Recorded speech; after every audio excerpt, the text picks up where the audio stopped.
Okay, so cut that. Hey, no, I'm getting audio on there. Are you getting audio on it or no? Is there any audio? Remember, there's like a 5 to 10 second delay. Yeah. Your ad gave me hope. No, the ad was me checking another video to see if it works. Yeah. No, there's nothing going for. No audio whatsoever. There's no audio on YouTube. There we go. We do have audio. We have audio. All right. Yep. No. I think we're all set up. Well, we're going. I do. Well, there was a couple things off. I threw them on the speaker. Either way, we'll say at the top we are currently live on YouTube, so we'll, worst case scenario. Leroy, don't forget to not make this part of the Spotify episode. I know. Well, I'm not gonna. Whenever you're ready to cut the actual episode, let me know. Well, the good thing is... Are we hearing? Are you hearing all of us when you're hearing it? Yeah.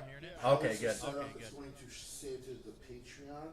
Okay. And then YouTube, we have 2 days to decide if it's going to stay on there. Oh, okay. Yeah. Okay. So, yeah, we can have fun, edit it, and say, hey, everybody, enjoy the first beginning of it, because that's how we are. All right, Zach, you ready? Whenever you're ready to cut the show. All right. 5, 4. Welcome back to 13 Cards Everything Change. I am glad to be back. Thank you, boys, for taking over last week's show. I was very impressed, but I have some notes we will get to here in a little bit. Well, are you mad because I insulted you a little bit?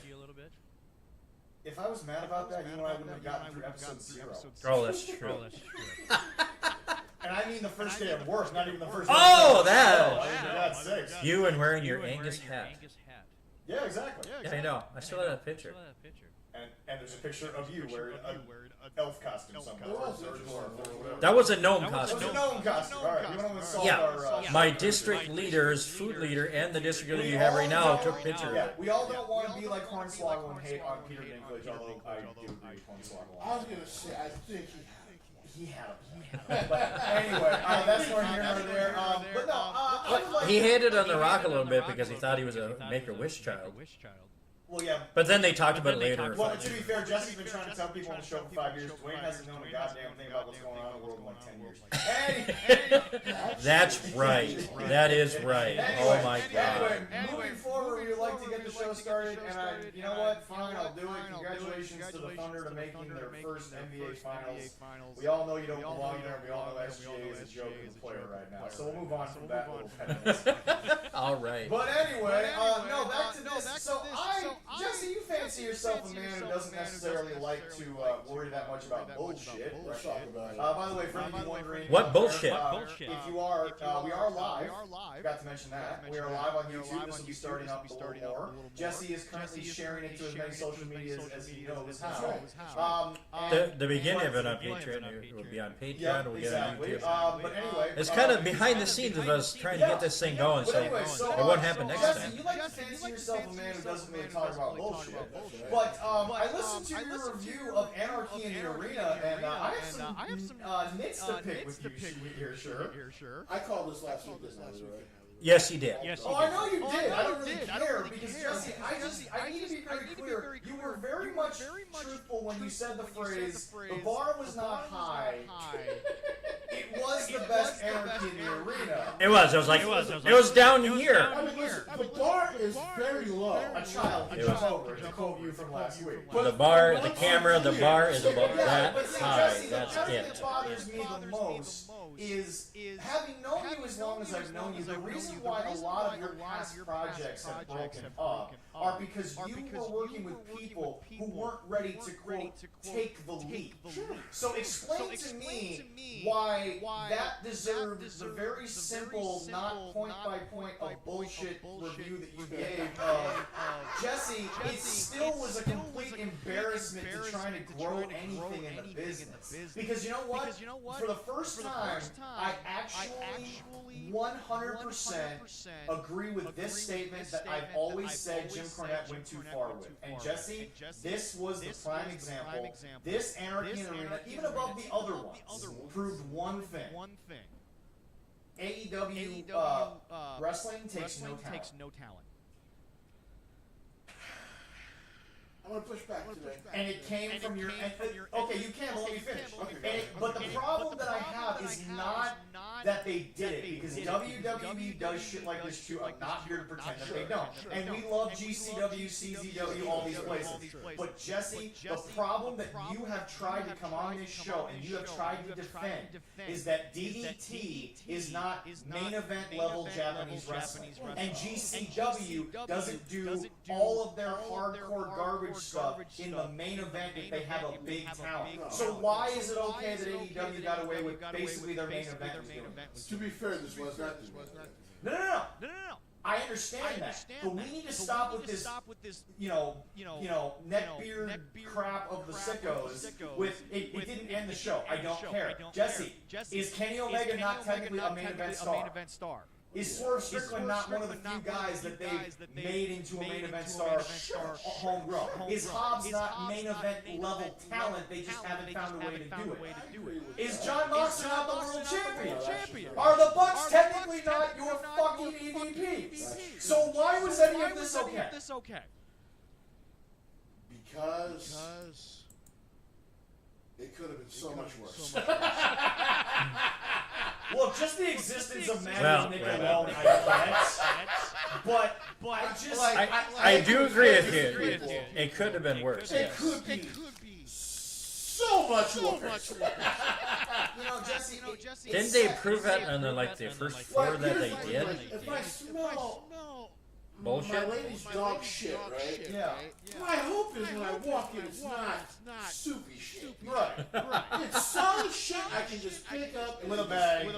throw it away. And this was solid shit.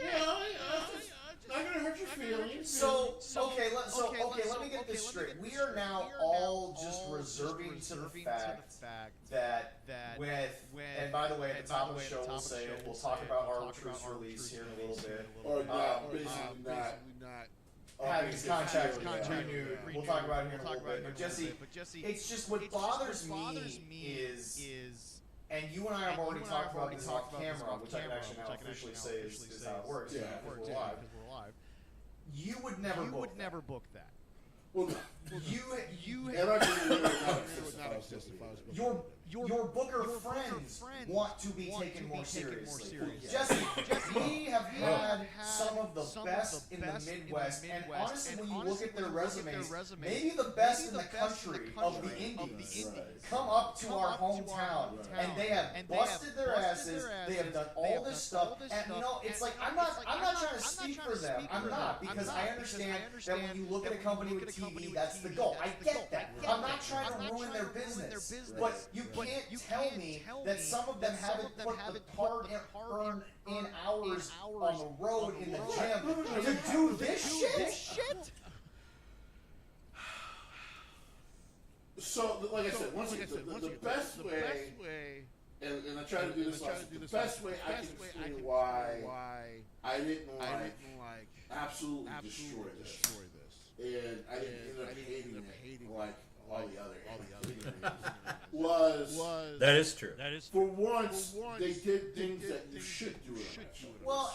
You should forward your story. They did that. Well, and again, But you should end some feuds that probably went on too long. They did that. right, but my problem is that They shouldn't have the Young Bucks in there. They didn't do that. Well, that's the within the Young Bucks. I'm sorry. Yeah. It's the summer of AEW. Okay, that means the Young Bucks have to come back from their 2-month break and they have to go to Anarchy in the arena. But basically, Jesse, the problem with this is that while there is the side that I'm talking about, now there's the side that I'm also going to mention, which is Leroy, you're exactly right. This is perfect for Maddie and Nick, because Jesse, this type of match does nothing but prove they are useless. They don't know what they're doing. They've never been great. They don't know how to work. And Jesse, I hate to say it, but the review of Jim Cornette, and even though he was saying it more on the last days ago, I don't want to talk about the Maddie and Nick the whole time. Jesse, it goes to prove that they can't work. They can't actually be main event level guys. Unless they're going wink, wink, nudge, nudge. We're good at this. Let's be real though. Which has been my problem with them is that they're not. And they think they are, but they're not, right? Because by the way, the fact that 200,000 people will tune out when they're on TV proves that. Well, but it's just, Jesse, I'm not, the biggest thing I wanted to get to, other than the funny bullshit that you're beginning with, we need to just, kind of in a microcosm, because we haven't done this in a while, we have to look at this match, and we really have to evaluate where AEW could have been, should be, and there are 3 problems in AEW, and in order, they are Nick, Matt, and eventually we'll get to him, Tony Khan. Because at the end of the day, I think we're starting to realize that even if Jim talks all the time about they found a money mark to fulfill their dream, you know, Tony likes this shit. That's part of the problem. But he would look right, exactly. I think he's the biggest problem. Right, but let's start with numbers 2 and 3. Jesse, these 2 idiots can't work. And I don't even want to laugh at it because it's actually becoming sad that the last like 2 or 3 things they've done in this show that are supposed to be meaningful, Jesse, they are outshined by preliminary talent in their own segments. They can't cut a promo that makes sense. They're always pausing and stopping like they don't know what they're going to say. They dress like douches because they think it gets them heat. No, it's actually, Jesse, I watched this match 3 times, okay? The crowd outside of singing the songs, and by the way, Kenny, we gotta have a conversation about what you think 90s alt-rock was. That wasn't alt-rock. That's a different, like, Kenny, what So here, well, yeah, but bodies, that's a good one. But here, I gotta ask you, why were they wearing the outfits they were it was wearing? Memorial Day. That's why? Yes, it was Memorial Day weekend. What else did you They call themselves the founding fathers. They're the founding fathers of AEW. Oh, wait. Then it explains why they look like that. All right. The biggest problem that I have with these 2 guys and the idea that Tony has of wrestling is A, I'm not even having the argument anymore. The sickos say it's better because they just hate Vince McMahon. We all know why they say it. It's not even worth bringing up, okay? That's not even, like, seriously, people sit there and they make their comments and I'm like, fine, whatever, you hate Vince. Like, well, Vince has got, you clearly don't think that, so we're not going to talk about that. But it's just, Jesse, I believe that there is a place for comedic wrestling. Comedy in wrestling matters. But the problem is that every single territory that is currently out of business and has a living ownership will tell you cannot grow unless your main event scene is taken seriously. You can't do it. Oh yeah, I totally agree. Vince McMahon was losing viewership before the accidental attitude era, because it always was. Everyone knows that. Was because, Jesse, the main event was starting to have the trash men and the repo men and all this stuff. The main event got too gimmicky for an era in which the internet was blowing up and nobody thought that Savage and Hogan were cool anymore. I mean, Randy Savage works as a nostalgia act, that's fine. And honestly, up until his passing, Savage worked as that kind of act. He didn't try to be Hogan and reinvent the wheel. But, like, my whole thing is that, Jesse, these 2 idiots. And yes, it's funny to say every time, but it's so sad when I look at people who have 1/1000th the exposure that they do, and they work so hard. And again, no names so that the Bucks can block them from ever working for this company, because I want people to get paid. I want that. I don't want people to keep having to drive 8 hours to get paid. I don't. I want to stop that. But my point is this, Jesse, they can't work. They the bare minimum of this sport is to work a match, and they can't do it. And what's sad, and actually I had this conversation with a couple of people, even who everyone says is the worst cast-off of AEW, dude, Jade is all of a sudden starting to become good. You can actually use that word in all aspects of her performance.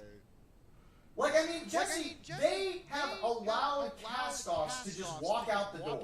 And they're all flourishing. Oh, they beat Ricky Saints. Yeah, he's getting called up to the main roster. According to the fucking Wrestling Observer newsletter. So, so obviously they believe it because they're shooting him the fucking moon. But, like, they can't work. They can't do anything other than this shit. And what pisses me off, and we'll finish with 2 and 3, but if we go to number 1 for 2 seconds, Jesse, he loves wrestling that never got over for more than half a decade. You're right. The territory days died because, Jesse, we've heard it and said it that this was before we even listened to Cornette. We knew the stories. Sheik got too violent for his area. Paul never crossed that line in ECW. Everything for the Sheik was a gimmick. Paul was gimmicky, but his guys were taken seriously. So, like, they missed the mark, and now I'm going to give you this whole thing. Jesse, they learned nothing in Japan. Because, Jesse, they learned that DDT was the highest form of entertainment in there, and what bothers me is that, Jesse, every single one of these fucking sickos, I can't even call them marks because Tony's just taken Mark and basically trademarked it because he's so goddamn rich, but it's just, Jesse, this is not, they took, Matt Cardona just did an interview with Chris, and he said, I learned, slow the fuck down, because it's about moments and reactions, it's not about moves. Jesse, this is the king of the indies saying this. At some point, by the way, WWE, you gotta get on that. I don't know how you haven't called it that yet. But Jesse, the king of the indies is saying what WWE is saying, but everybody's looking to Matty and Nick like they're the fucking Holy Grail. So I did not talk about the Bucks during this match. Well, there wasn't really much to talk about. Because me and Leroy kept it positive. I don't mind being the negative of the show if it calls out bullshit. I could not talk about the Bucks because I didn't want to go on a 40-minute rant with Leroy just going, I mean, I'll believe everything you say because I didn't watch it. I just sit back and go, talk away. The Bucks in this match, okay. They have wasted everyone's last 5 years. Yes! Which is weird because night one we thought they were going to change everything. Well, because they took an L, and now in hindsight, all of the elite should have never been taking L's. No. For the first year, they should have had zeros and lost all. They should have dominated. They should be Josh Alexander's win column. That's not good. He doesn't have one. Exactly. I mean, he's won more matches. I don't know. It upsets me. And here's the worst thing, right? This kind of matches also give them the chance to do more week match. So, you know, them now this time taking the super kick to the face because Swerve gets the thumbtacks in the boot. Ooh. Jesse, at this so when people ask me about the Bucks, I got nothing because I've got nothing positive. Jesse, someone like Sierra, who I can say this because she's put it on her social media, this year her goal is to have more intergender matches. That is her goal. Jesse, for all the work she puts in, you're telling me that it doesn't. Look, wrestling's already hard enough in this year because guess what? Everyone knows the veil's gone. To make it look legit and real in this event. Well, first of all, that one's gonna be neat. I'm looking forward to seeing that. Because WWE doesn't pretend the veil's there. They're not trying to be super. Yeah, no. But Jesse, we can't take the work that she wants to put in and not say that sticking thumbtacks in Kenny Omega's mouth and then kicking it or slapping it, and obviously they're going to go to the back and be like, hey, Kenny, are you... Jesse, they've raised the bar of lunacy so high that no one will ever take in-ring competition seriously again. Yeah, and if they want to talk about intergender matches, watch what Sierra and Rampage did on DPW 7. It's on YouTube, just like we are. That was awesome. But I'm not talking intergender. I'm talking someone who wants to put work in to make people take it seriously and not look at it from the hokey way that we have, which is, women can't do the same thing. Women aren't equal. All this stuff. When you really think back to the last 20-something years of the Young Bucks, right? Really think about it. When have they ever done it? When have they ever taken it seriously enough to move anything forward? They've been around guys who did. They thought they did. they've been around guys. No, it's the sad part. I don't think they've ever actually pretended that they tried to be serious. You know, No. I give them credit for it, Jesse. They've never tried to be serious. Because like if they had then this, everything, a lot of what they've done in AEW would be insanely laughable. Like I said, the saving grace of this match really was overall. I will Wheelhouse for sure. I thought a lot of the stuff was pretty good. The music thing didn't bother me because it's a goofy ass part of this gimmick now where it's the baby face has changed the music, the heels have changed the music. So it never bothered me. But what's the point of that? The point of watching that match for me is not to care about the music that's going on, about the action that's going on in the ring or around the ring. That's what I'm more concerned It was really about the story, which, by the way, the bad guys lost. Now, it seems to be they're not going to die on the mountain. It's just hard. It's hard not to make the show. Of Darby Allin. So we don't know that. He hasn't. Adam Page still. We haven't heard until Adam yet. Page is holding that belt. Yeah. Oh, by the way, I got some issues with that too. what with wait, Hangman Page possibly winning that title? We'll get to it. Because I do agree it's a better thing for it to I will happen say this. instead of being in a briefcase. Unlike his first title run. We'll get to Adam Page. Let's finish up with these. Unlike his first title run, this title run with John Moxley, it reminds me a lot of, and to be fair, You've actually put him below Brock being at home. yes! Because at least Brock being at home was expected. You know, there was a lot of us that didn't know when Brock was back. He's not going to really be here, guys. You guys are super excited for this fucking movie. This guy's not running a full-time schedule anymore. And the title runs pretty much killed the main events. And then people like Seth and Dolph had to make things like the Intercontinental Championship look super damn important. Brock wasn't there. And that's why everyone's like, you gotta get this title off Brock. You gotta get this title off Brock. Because it's not doing any freaking good at this point. Where Moxley is right now is at that same point where you're like, you just gotta keep the title off. Like, it doesn't even matter who wins. He got the belt, and he's changed nothing about AEW. He's been fighting the same 12 people. Right. He hasn't. The Death Riders aren't even running throughout the show, folks, and like you know, whipping. You know, they're not like taking every match on the show like Bullet Club used to do. And just end it. Folks, Or like the Bloodline was more integrative. The Bloodline in took all over the- NXT for Christ's Well, sake. yeah. I mean, they were doing what they're supposed to be doing, what John should be doing, but he's sitting there in the back with his thumb up his ass. How's the chicken? That's the chicken, Jesse. Delicious. Perfect. It's cooking. Oh yeah. Woohoo! But it's just. We love our chicken. It's just. But like Leroy. Yeah. Bullet Club. Bloodline. NWO. NWO taking over the show. John's taking over 10 minutes. He's off our camera, and then we forget he was there. DX, and there were when they came back, there was only 2 of them, but they took over the show too. Well, yeah. Yeah. That whole night when stuff went wrong, everyone was just laughing because they were expecting it. Well, yeah, because Vince, Vince loves cock. But it's just, I mean, for God's sakes, when Bullet Club was at its peak, they ruined a G1. The most sacred thing in Japanese wrestling. They were given permission to fuck it up for an entire year. Jesse, who won that year? Oh shit. We got I believe it was Naito. Naito. But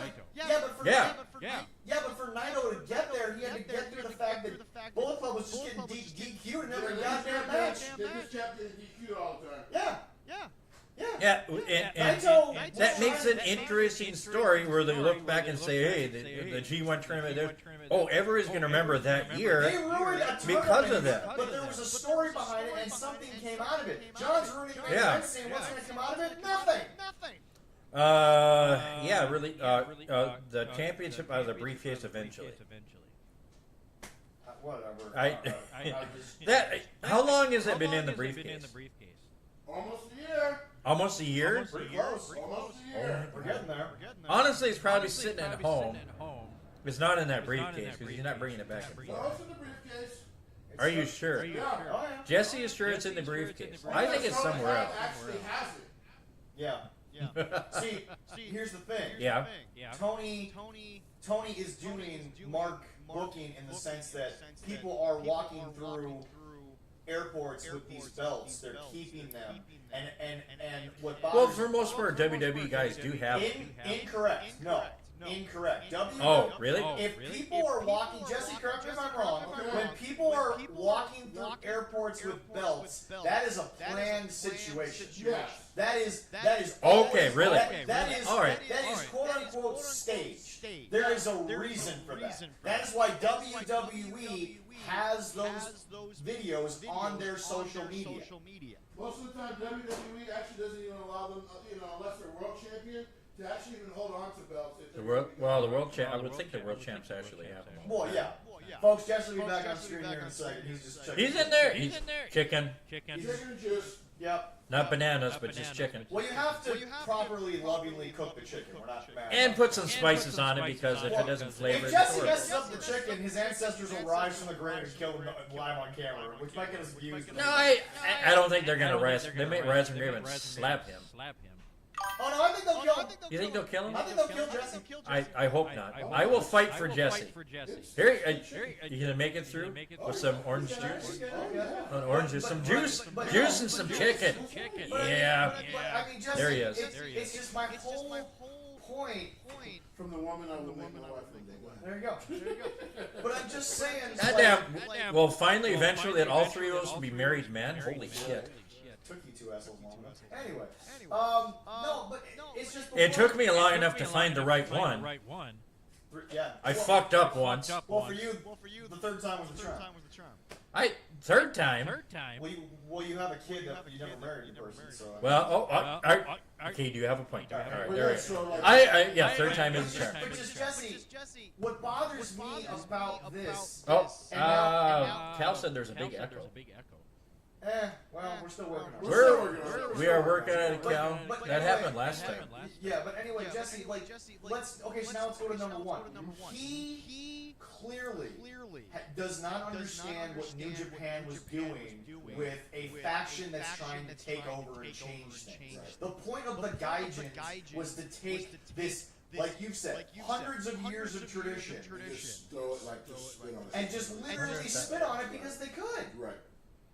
That was That's why they were there. the point. Yeah. And Jesse, like you said, you've always tried to explain to people, as chaotic as it was, the booking of Bullet Club at its peak is probably some of Gato and Jato's most precise work. Yeah. Because you had to be careful not to cross cultural lines, but to cross professional lines. Right. Because there is a difference in New Japan. Yeah. Oh yeah. And if you cross that cultural one, it's hard to come back from. So what they were doing was they're basically going. And also, like, Cal, the echo could just be my voice carries like there's no goddamn tomorrow. that's it.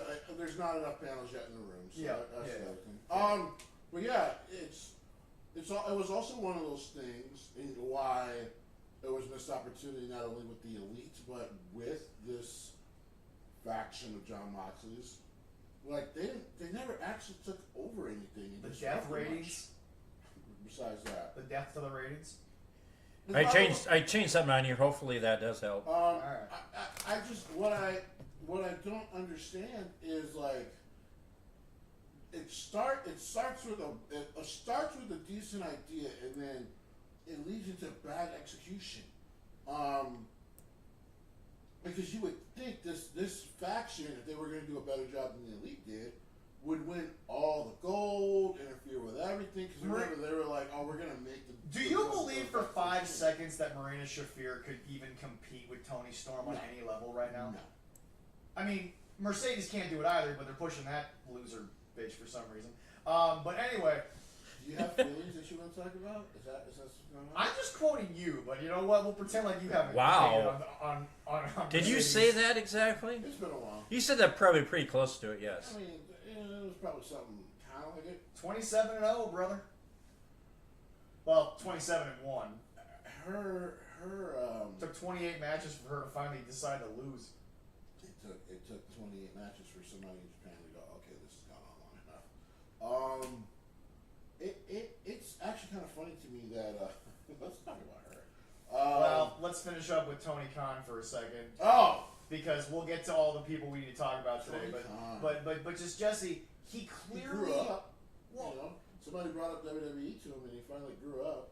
He didn't act like a child about it. Yeah, no. Yeah, no. I think he still does. Yeah, well, no. He actually did one thing right, and he didn't answer the whole putting programming against you thing like a pestilent child whose daddy could buy ratings if he really wanted to. It does. Thank you, Cal, for that. Thank you. But I'm just sitting here like, Jesse, he clearly, and I don't care, people watching live or people that watch out there, Jesse, he learned nothing of what people like Paul Heyman and even Vince were trying to do. He learned nothing. It's funny because he books like Vince. In like his own way, he books. But he books like Vince now, not when Vince was at his peak. Why is he listening to this version of Vince McMahon? The three of us here are better. It could book way better than him. We've said that. People probably won't agree with us, but I think we do better. Like I told people, I don't know if I can book better than him. I just would not allow myself to get carried away like he does. Because you can't.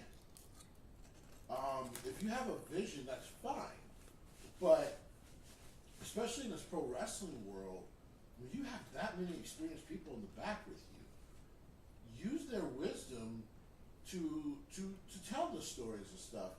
Because the booking has been somewhat better. Now, I don't know what he's involved in or what he's not. Right, exactly. That's right. That's really the biggest thing in AEW. We don't know because the problem is, and this will segue into my next topic.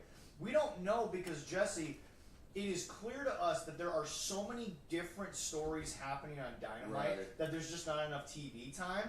But we don't know based on past ideas. We don't know who's involved with what. Like everyone hears Tony books and stays up writing all these hours of TV. But I sit there and I say to myself, so why does Tony know how to book the Hurt Syndicate but can't book the tag division? Right. Which are technically two separate things that mold into each other in the middle of it, whatever. But then I look at him and I'm like, why can't... By the way, folks, this is another thing. Everyone's like, WWE taking a page out of Tony's book with Worlds Collide. Worlds Collide has always been, here's a bunch of dream-style matches between two separate factions situation. That's been the days from the UK scene. Triple H did it for 4 years. I know! Vince made him stop, but Triple H did it for 4 years. No. Worlds Collide was NXT versus NXT UK. And every now and then they would get talent from different parts of the world. Right. And they did it randomly for dream matches. And Vince nixed it. Mm-hmm. So no. And by the way, that was before AEW. Yeah. This is in the golden days of NXT. He's doing that. Yeah. So guys, once again, Triple H not taking anything out of Tony Khan's book. Let me be very clear about that. But it's like Jesse. Now we move into you want to talk about it. Let's talk about it. 1, 2, 3. 3. Oddly enough, is sadly Okada, but that's just because, as Jesse will tell people, Okada is literally just not paying. Like Jim Cornette is correct that he is the laziest, most uninteresting wrestler in AEW because he doesn't want to do anything interesting in AEW. Okada is taking nights off and not giving a shit. No, he did not on this night. No. Okada became Okada again. Maybe that was Speedball, who will be interminably wasted on the show. You can just tell where this is going. Yeah. But it's one of those things where it's AEW is such an interesting product right now to me in this sense. But anyway, so Okada at 3, Mercedes at 2, and Will, despite everything that we now have to talk about Will is the only person that I think Tony could actually make money off of right now. And what's so sad is, okay, quick question to you, Leroy. Yeah? Fine. Adam Page, a homegirl, whatever. So are we just never going to make Will the champion? He's been he's been so close so many times, it's the Keith Lee effect. Keith Lee, we knew, was beating Adam Cole in the double belt challenge because that had been, what, Keith Lee's 3rd or 4th shot? Something like that. So, like, Yeah, something like that, yeah. you can only deny a babyface for so long. Jesse, at this point, I'm sorry, Will is dead on arrival to these people. Will's a star there? Well, okay. Well, biggest problem in he AEW. is, but why isn't he the Biggest champ? problem in AEW. They're all stars to AEW. Without having to do anything. Here's the truth of Will Ospreay at this point, right? Will Ospreay should be a bigger deal than what he is. That's actually probably point blank. He should be a bigger deal than he is. But Jesse, here's the other thing. He should be for 2 reasons. 1, how good he actually is, Right. and 2, who's been more rah-rah? You give Seth shit for it. Will Ospreay. I did last week. I did. I know, but that's what I'm trying to say. So, but Jesse, what's it going to take to give him the belt? But that's what I love. The Buck's okay in it. See, this is why. I don't even know how much. I'm actually shocked to hear you're upset that Hangman won. This is why to me. Josh, you know how much I don't enjoy Hangman. I love that Hangman won because what a piece of humble fucking pie. And You're so raw, and then Tony goes right back to one. Now, okay, I will say this: I have a problem with Hangman, not because I don't think on paper everything works, homegrown. He's been there forever. His title reign was perfect for that audience because even though his promos were dog shit at the time, in ring he was fine. Well, yeah. My biggest problem is this. Yes. Let's keep rewarding the guy who killed my company.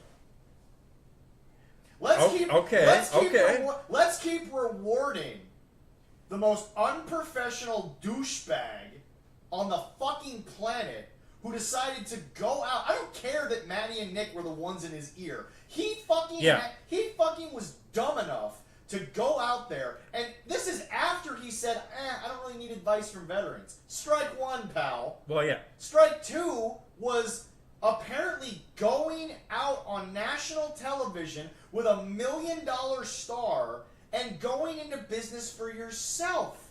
Yeah, the biggest difference Did we not just watch on LFG WWE the guy who was the fucking Bully Ray's worst fucking person the whole goddamn show until he was eliminated? He went into business for himself because he let his adrenaline take over, and it can get people hurt, it can get people killed. Yep.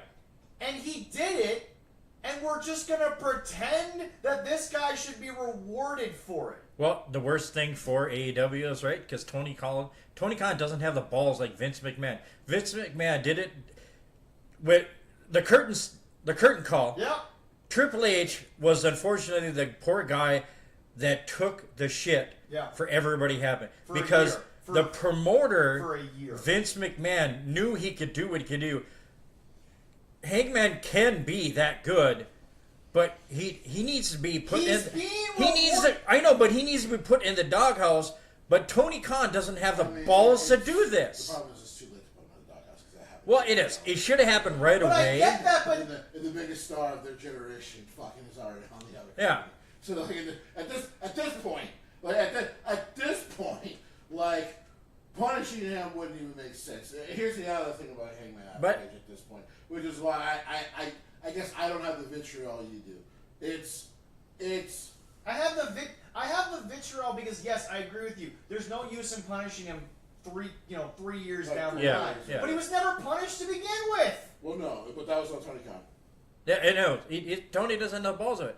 But honestly, right now, he admitted it. And by the way, and the worst part, he admitted it in a press conference. But I think with Hangman Page, I don't watch AEW enough like you guys do. Sorry. Eventually, I will be tortured to do that. But I think Hangman Page and Jon Moxley is possibly going to be the better story out of the two. You want me to bring this full circle? Am I wrong? Am I wrong about that? Bring this full circle? Let me bring this full circle. Because Will Ospreay and John know. If Hangman wins, I will 100% stand up here and say that it's the right call. If he loses, I'm going to come up here and I'm going to be pre-Jesse before Darby Allin takes that fucking belt and be like, okay, fuckwads, what do you want now? Right. Right. What do you want now, you fucking dipshits? And I'm gonna go to every AEW fan. And I'm gonna post everywhere. I'm gonna fucking say it. What do you fucking dipshits want now? I'm not gonna lie. If Hangman does not win this title, There's no reason why he should. Jesse, no reason. Jesse, as much as I want to look at this mealy mouth, fucking mushed mouth piece of shit and look at him and say, you're a fake cowboy from West Virginia, and I barely respect you as a professional, other than you're in ring. Right. Fine, whatever. We can still get along and make money together if it ever works out that way. Come on, you got a mic. Call me a piece of shit in front of my face. There's a mic right there, bro. I don't care. I got two of them I right have a now. lot of mics. But all I'm saying is this. No, we'll You should fight win! one. You We'll fight need another. to win! You should win. You need to win and save us all! Yeah, like this story has to be over. Yeah, his history with Jon Moxley, with the company, is the right one to go. Is the right person to take that title.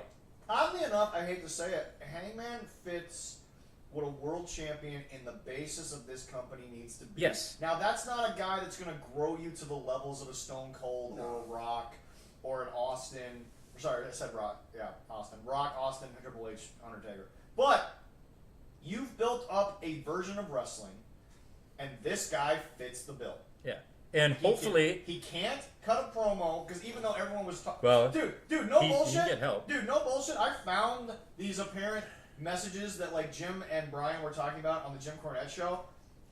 There were people that thought that Ospreay and fucking Hangman the week before the pay-per-view was one of the greatest standoffs in the history of wrestling. And I'm like, yeah, if they cut like 10 minutes off what they did, it might have been a little bit fucking better. They went on for fucking ever. It's also the same story that AEW exists for. I want to be the best, bro. Well, I want to be the best, partner. Then just go fight about it. That's all this fucking company is. Yeah. The best in the world arguably could be Kenny Omega if he was built with a Triple H backing. Well, he needs to come to a different company. Yeah, but he's almost 50. What are they going to get out of him? honestly, at this point, there's no... They released A R-Truth year. because he's 54. I just found out they're not renewing Carlito. Which Damn. They did say that? Damn. I'm getting it from the professor. Okay. Yeah, They don't that's want to right. pay people that aren't making the money right now. This ain't the wrestling business where the extras hang out backstage. You either give me a plan for these people or I'm not fucking paying them. Well, all Carlito is running around the ring and comic relief. Well, this TKO deal starting to get kind of dicey. Yes and no. But whose fault is that? Vince, because he sold it to Ari. Well, How is this fucking Triple H's fault? I just love that Jonathan Cushman was talking about he could buy it. I'm like, he doesn't have the money to buy it back anymore. But Vince No. already announced he's starting his own company. Well, he's doing the entertainment company 14th and 1 or something. Yeah. Yes, that's what it's going to be called. Yeah, 14th and 1. Stupid. They don't. Well, they don't. I think his dad used to have an office building on that street or something. I think so. That's funny because he hates his dad. Yeah, but anyway, no. But no. I don't know if he hates his But no, dad. He but respects no, everyone him. out there, I am telling you right now, you think Jesse will be insufferable if Darby Allin wins the world title? Imagine what I'm gonna fucking be if Jon Moxley pins Hangman to the fucking. You know what? No. All right. Now no. I'm taking applications for No. producers. I don't know if I want to be in the same room with Jesse, him. imagine Jesse, he's gonna choke him out. He's gonna do that weak-looking fucking fake judo hold and choke his ass out. I really hope not. It better not happen. It's gonna. Well, we think Tony sometimes listen to us. Tony, if you are listening to us, please have him lose. Have John lose. We need a new champion. Let Hangman Please, go God. be the fucking There we go. unpromo ability in-ring competitor And then- that he is. And then in a month or two, I don't throw like Hangman speaking. Hangman and Will Ospreay for the title later on in a few months. I do believe he's improved. Yes. I don't believe he's main event caliber improved. I think he tries too hard. But I think he's improved. He could be. I think he tries too hard. I think he was better back in Ring of Honor when he was just trying to be himself. He's trying But to be a tough guy. He's trying to be a Stone Cold ripoff. But that's Stone Cold will tell him, and I've heard wrestlers say, be yourself. Yeah. Jim Cornette, So why doesn't be he yourself. do it? So why doesn't he do it? Because He somebody says else he is doesn't take advice. So why are you trying to be Stone Cold Steve Austin? because somebody else is telling him this is what he should do. Because everyone tries to be Stone Cold at least once. Yeah. It's not No. a good game plan. Because nobody can Lightning be Stone struck. Cold. He was the biggest star in the world for about 3 years, and then the world moved on. Wait. It's the Rock. Yep. Stone Cold still is big, even though he's not wrestling. Well, but he's not the biggest star in the world. No. Also, unfortunately, it was kind of the tail end of his career because of the damn knees. Yeah. Yeah, no, then his neck. But no, it's just Jesse. Okay, then sell to me. Look, they'll get back to their roots and what they do, but sell to me how Hangman is gonna make it so that unless TNT promotes a big match every week, that they're gonna average 600,000 again. Well, if he's a babyface, though, a tweener babyface, Okay, fair enough. Yeah, he will be. it can work again.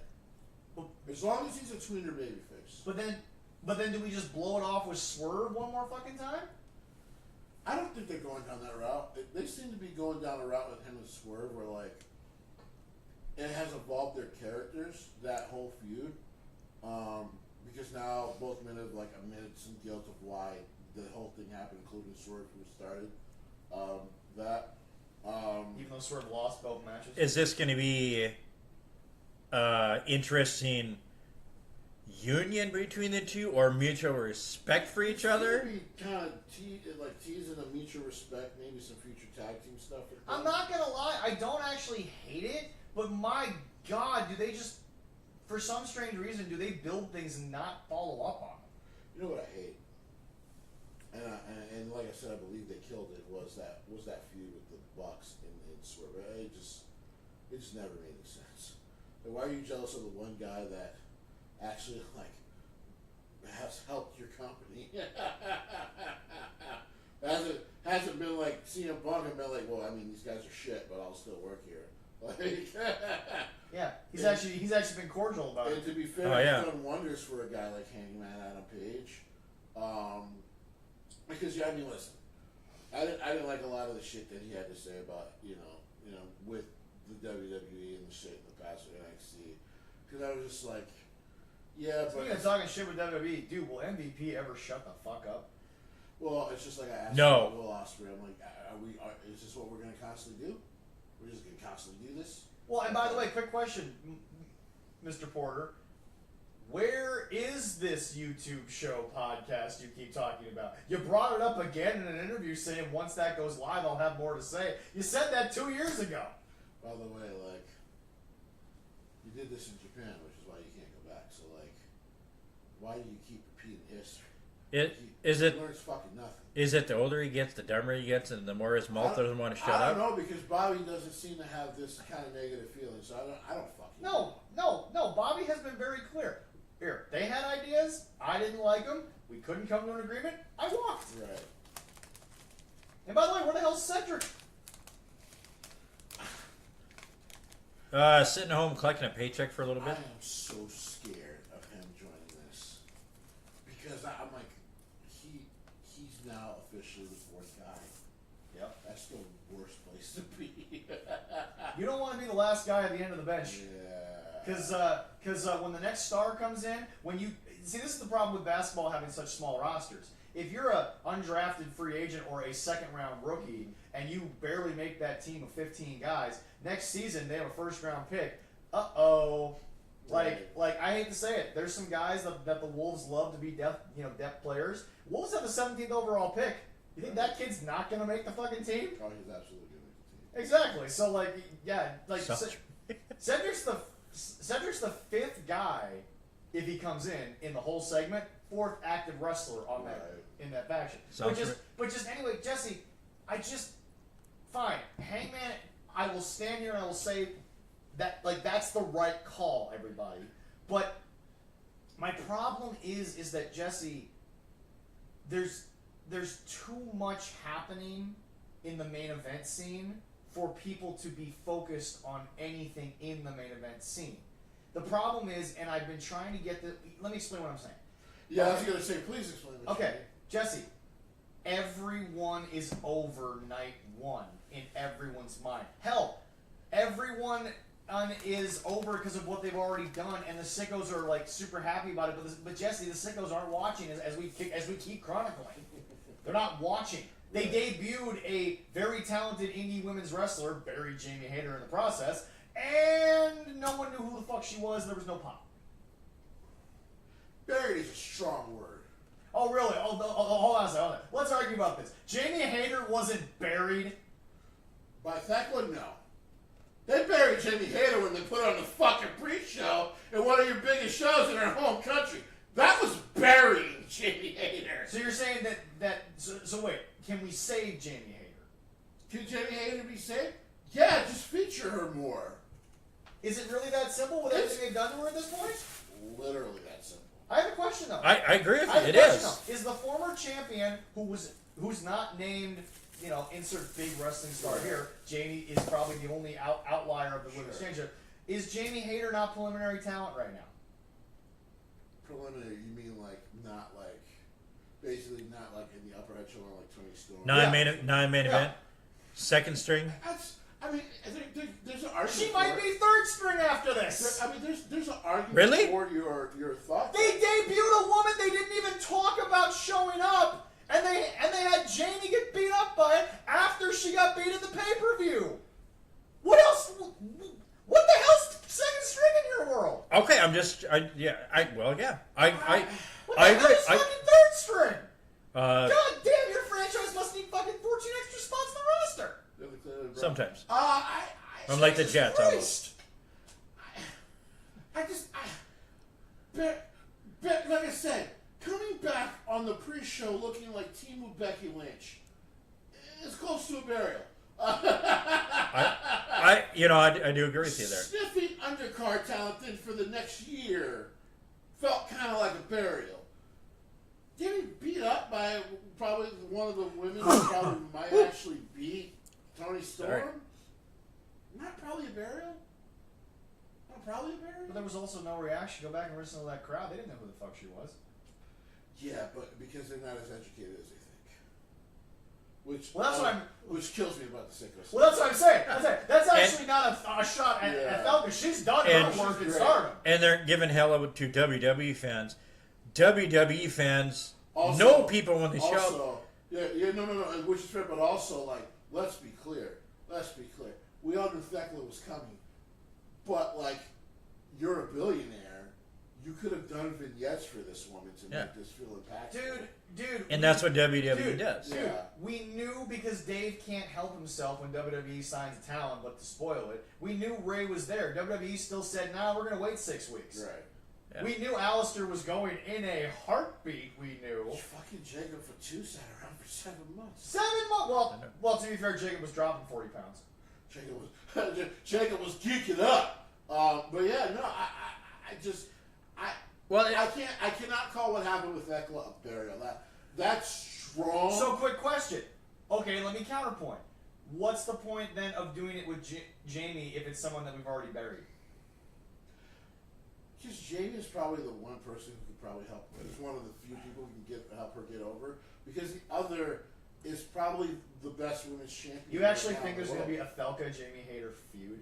You think that's actually going to happen? I think that's what they better be planning that. We say this about Tony every year, though. Because I know, and it doesn't work. Don't give me that shit. They better be planning that. Don't give me that shit. We say this every goddamn year. You want to get Thecla over, you do it with a talent like Jamie Hayter. Okay, fine. Then you know what? Let's put a pin in this, and I will say live on the show if it's not just I need a feud, not a fucking match. Right? No, we agree. If she buries Hayter in the first match, and then she if she just wins in 3 fucking minutes, I'm like, okay, I'm out.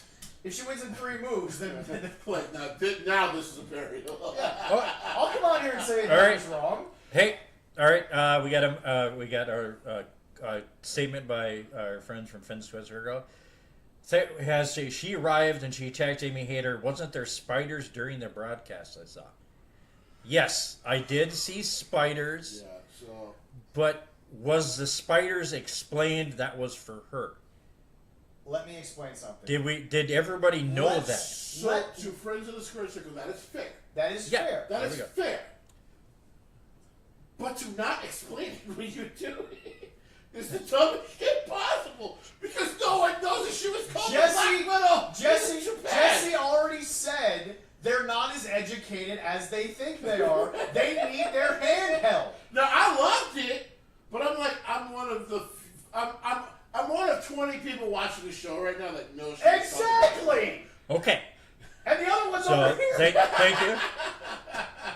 Well, I understand. You said weekly too. Yes, I do understand that, Cal. There, but if they would explained it better, just having a spider. I have no idea who she was. So me watching that, we would go, why is there a spider? Releasing that they signed. Why does... You know what, Dave? You're helping WWE half the goddamn time. So why don't you help Tony and say, they signed Felka? Right. Yeah, that You would be apparently good. are in on the fucking conversation. You talk to him twice a week! Dave Meltzer. You tell this to Brian all the time! Dude, Brian Alvarez has way more patience than I fucking do. So Holy shit, Brian's getting a lot of if they would have done a promo with her or images of her with the Black Widow, You're thinking, and then the you're spiders, thinking too big. You're I thinking know. too big. Let's go I'm to the thinking logical. No, that's fine. But now, okay, fine. You want me to play this game? I'll play this game with Dave Meltzer for 5 seconds. When you tell me that Well, Ray yes. Phoenix has signed with WWE, now I'm looking for everything. Now I'm paying attention to everything. You're helping WWE, although that's not your plan.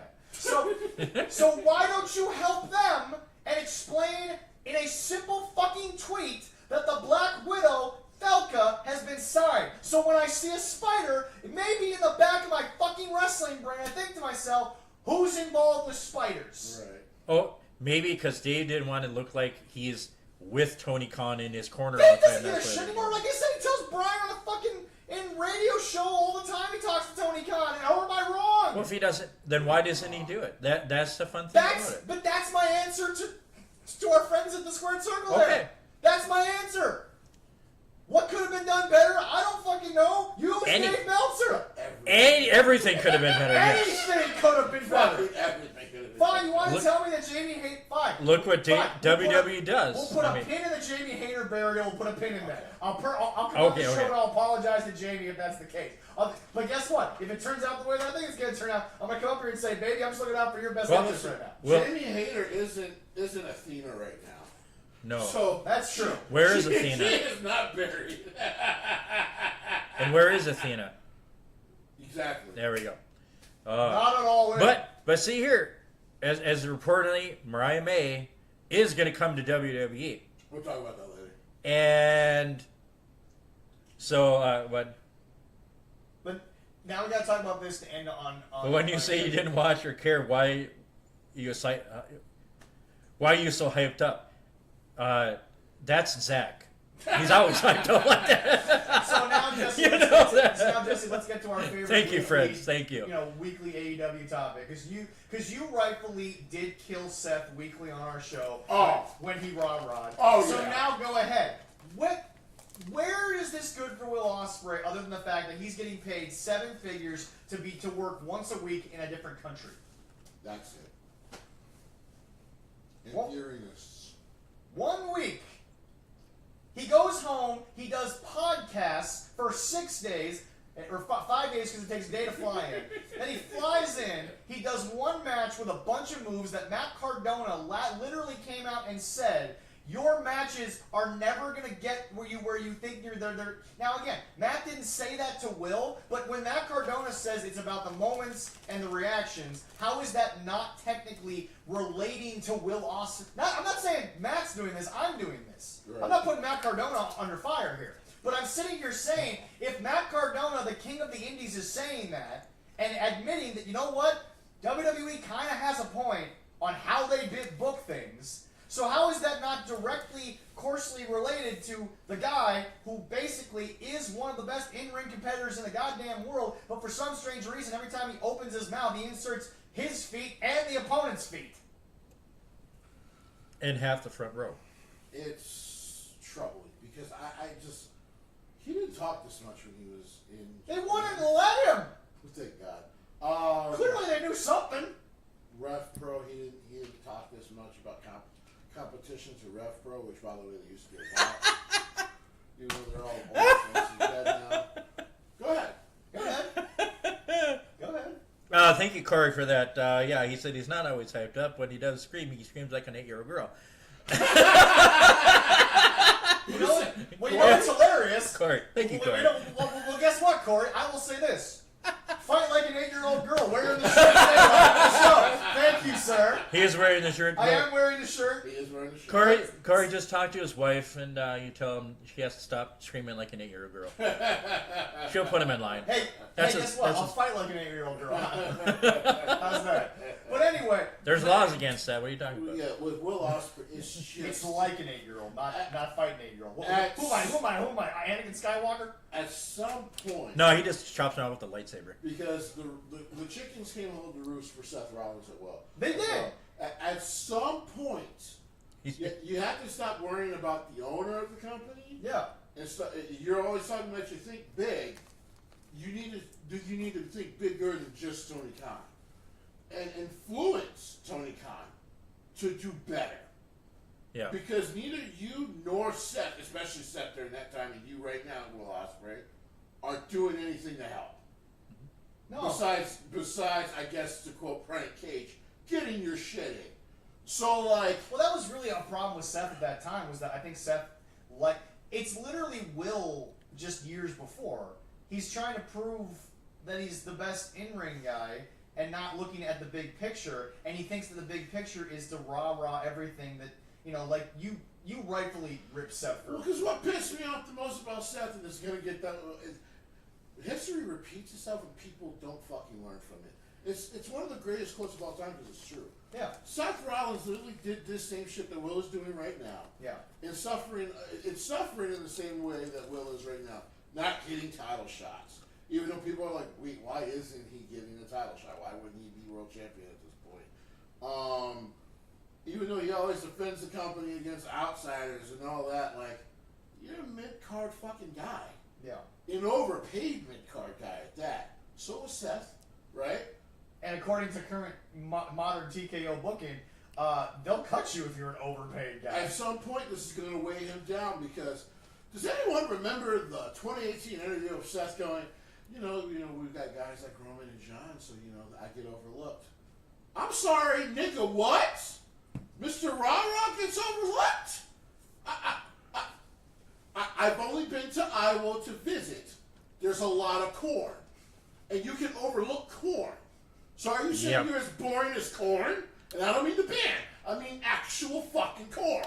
Yeah, right? there's a lot of corn. I've driven through there. There's a lot of fucking corn. Nothing grows in London. Is there any corn in the chicken? There's no corn in the chicken. Okay. So, nothing grows in London. So, like, if a year from now, Will Ospreay still has not won a title, and he's still talking about, AEW is still the best, and blah, blah, blah, blah, blah, people are going to start going, yeah, but what the fuck about you? Because you've done nothing at this point. Okay, so let me now pose you this question. Okay.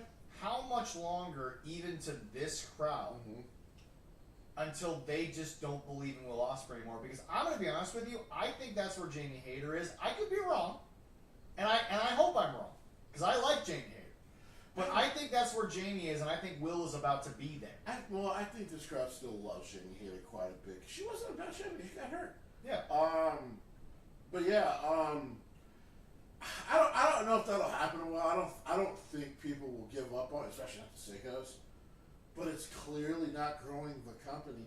And like, I keep saying it because, like, I keep telling people, of course I don't want AEW to die. No. That would be stupid.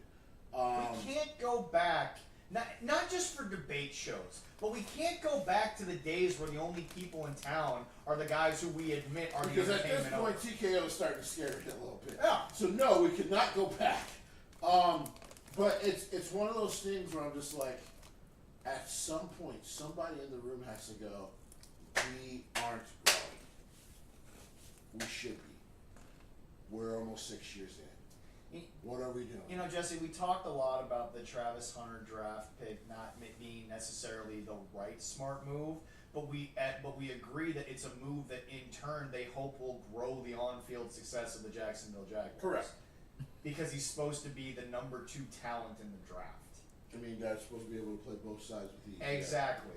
And clearly by drafting him, you're going to allow him to trot. Right. Because ratings and all that stuff, but you're hoping that the number 2 overall pick leads to, oh, this is our new number 1 wide receiver and possible slot corner type situation. He looks really good at wide receiver. No.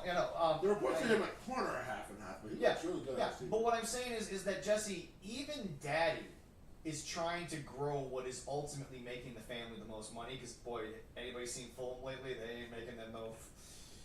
It's not going bro. It's I don't remember what the last. And Wrexham has gotten 4 promotions in 4 years. Well, hey Zach. That's because people put money into it. They're thinking that you should have a nickname. They're calling you Zach. I told them no, Zach is just okay, but They're no. calling me Zach? No. So you should have. I mean, me and read Jesse. the comment before you give the criticism. Not criticize. Me and Jesse kind of have our own nicknames, whatever. But their friends say it's her girl Zach Jackson, the 3rd young buck. You did take a photo with him. Well, yeah, he doesn't. And that photo's there. Just because you might not go to the family dinners anymore. I can be embarrassed by my family, can I not? Can I not be embarrassed by my 2 brothers? I'm okay with this. I love my family, and I'm embarrassed by it a lot of time. That's why I still love them. Sometimes we don't talk to our estranged family because they're asswives. But yeah, no, I just. I'll be posting about it next week because we're going to go live next week too. But absolutely, Will Ospreay, to me, like I said last week, losing to Hangman should be some fucking humble pie, because, bro, every time they think they need to change something in this company, he ain't choosing you. It's not the right thing to do. He came and got you and paid you all that money because of the name. But when shit needs to shift, all of a sudden he goes back. I'm not saying he needed to get humbled. It was obviously a, franchise decision because of a lack of issues in the franchise. But you don't think Kirk Cousins got a little bit humbled about how good maybe even he thought he was when all of a sudden they went to the rookie? Even though he got $84 million or all that money guaranteed. To be fair, he was ass. That's a. I'm not denying that. I'm not denying that. To be fair, he was sweaty butt cheeks. He earned that bitch cheek. But you don't think that Rodgers didn't get humbled a little bit when all of a sudden he couldn't lift your franchise? No. Well, Rodgers can't be humbled by any human on this planet. No, that's true. His ego is worse than mine. Could send the sexiest woman on the planet to be evil to him, and he would still come out of it going, well, I had the ayahuasca, and she was a bitch. Like, nothing will humble him. Nothing. Not a damn thing. Hey, no, Jesse, is it Sweaty Butt Cheek, Minnesota, or Sweaty Butt Cheek, Georgia? Because there's a difference. He was not. He was half and half in his last year in Minnesota, but I understood the need to move on. He would have been the MVP had he not gotten hurt. He was ass cheeks. But you remember, but Jesse, there's a different kind of heat in Minnesota for your sweaty butt cheek, and there's a different heat in Georgia. When you're starting to average 3 picks a game, you are butt cheeks. Well, to repeat, the Denver Broncos defense dragged a no-neck fucking Peyton Manning to the Super Bowl because he was ass cheeks at that point.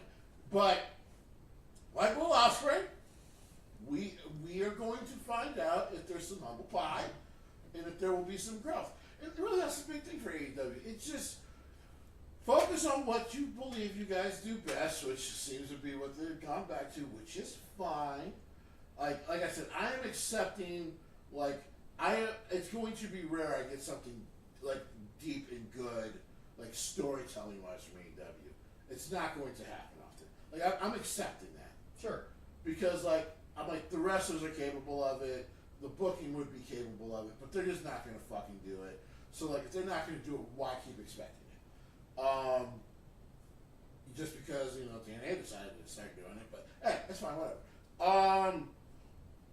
But if you're going to stick to a certain style and try to be good at it to grow, and by the way, I'll say this to the sicklers, you hurt yourself a lot because you fucking push people away, then you need to commit to making it the best it can possibly be. Which is why Anarchy in the Arena, as trash as those matches have been, and that one was alright for what it was. Like I said, a little bar, but they cleared it because even a child could walk over that fucking bar. At least least there seems to be some signs of some fucking growth. The fact that it took Can we not Cody even say Rhodes growth? Can we just say there are at least signs of maybe what they've been lacking? a since little they bit of won? maturity? Consistency. There's that too, yeah. That's all I've ever asked out of these guys. And Jesse, the problem is everyone was like, well, but they were consistent. I'm like, no, they were consistent because you wanted them to be consistent. You can't tell me 1 week we're trying to be WWE because you do it all the time, and then the next week you go back to doing what you do best, but then 1 week you do what you do best, and the next week the same segment, or the same people in the segment, they're trying to be WWE. Like Jesse, everybody doesn't get this line right here. Everyone who is in AEW, you grew up and you got hyped on WWE style wrestling. And at the end of the day, the people that are most successful in the indies and in major, wrestling companies, they wrestle a WWE style thing. You're trying to tell me that Matt Cardona became an indie darling? He's literally told you, I'm doing everything I learned in WWE. I'm just applying it in the way that I'm now allowed to control it. Correct. So, Yeah, that's so good. what I'm trying to get at is, even Lucha Underground realized you gotta present things a little bit better. You have to shoot it differently. Right. You need to give people moments. People act like Jeff Cobb was introduced as Matanza in that moment when he walked out in the I forget Aztec Warfare is what they call it. Yeah. All right. Jesse, for weeks, Dario Cueto was going down to the cell and playing around with it, but no one knew on camera, Right. but we knew at home. Right.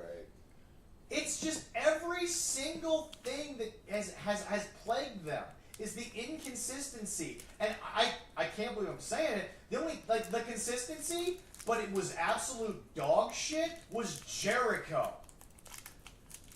Yeah, at least he's consistent, but yeah, Jericho. Jericho was Our being favorite guy. sports entertainment. But at least he was sports entertainment every week. True. Mm-hmm. When Jericho was doing what Jericho was doing, we sat there and said, holy crap, it's bad.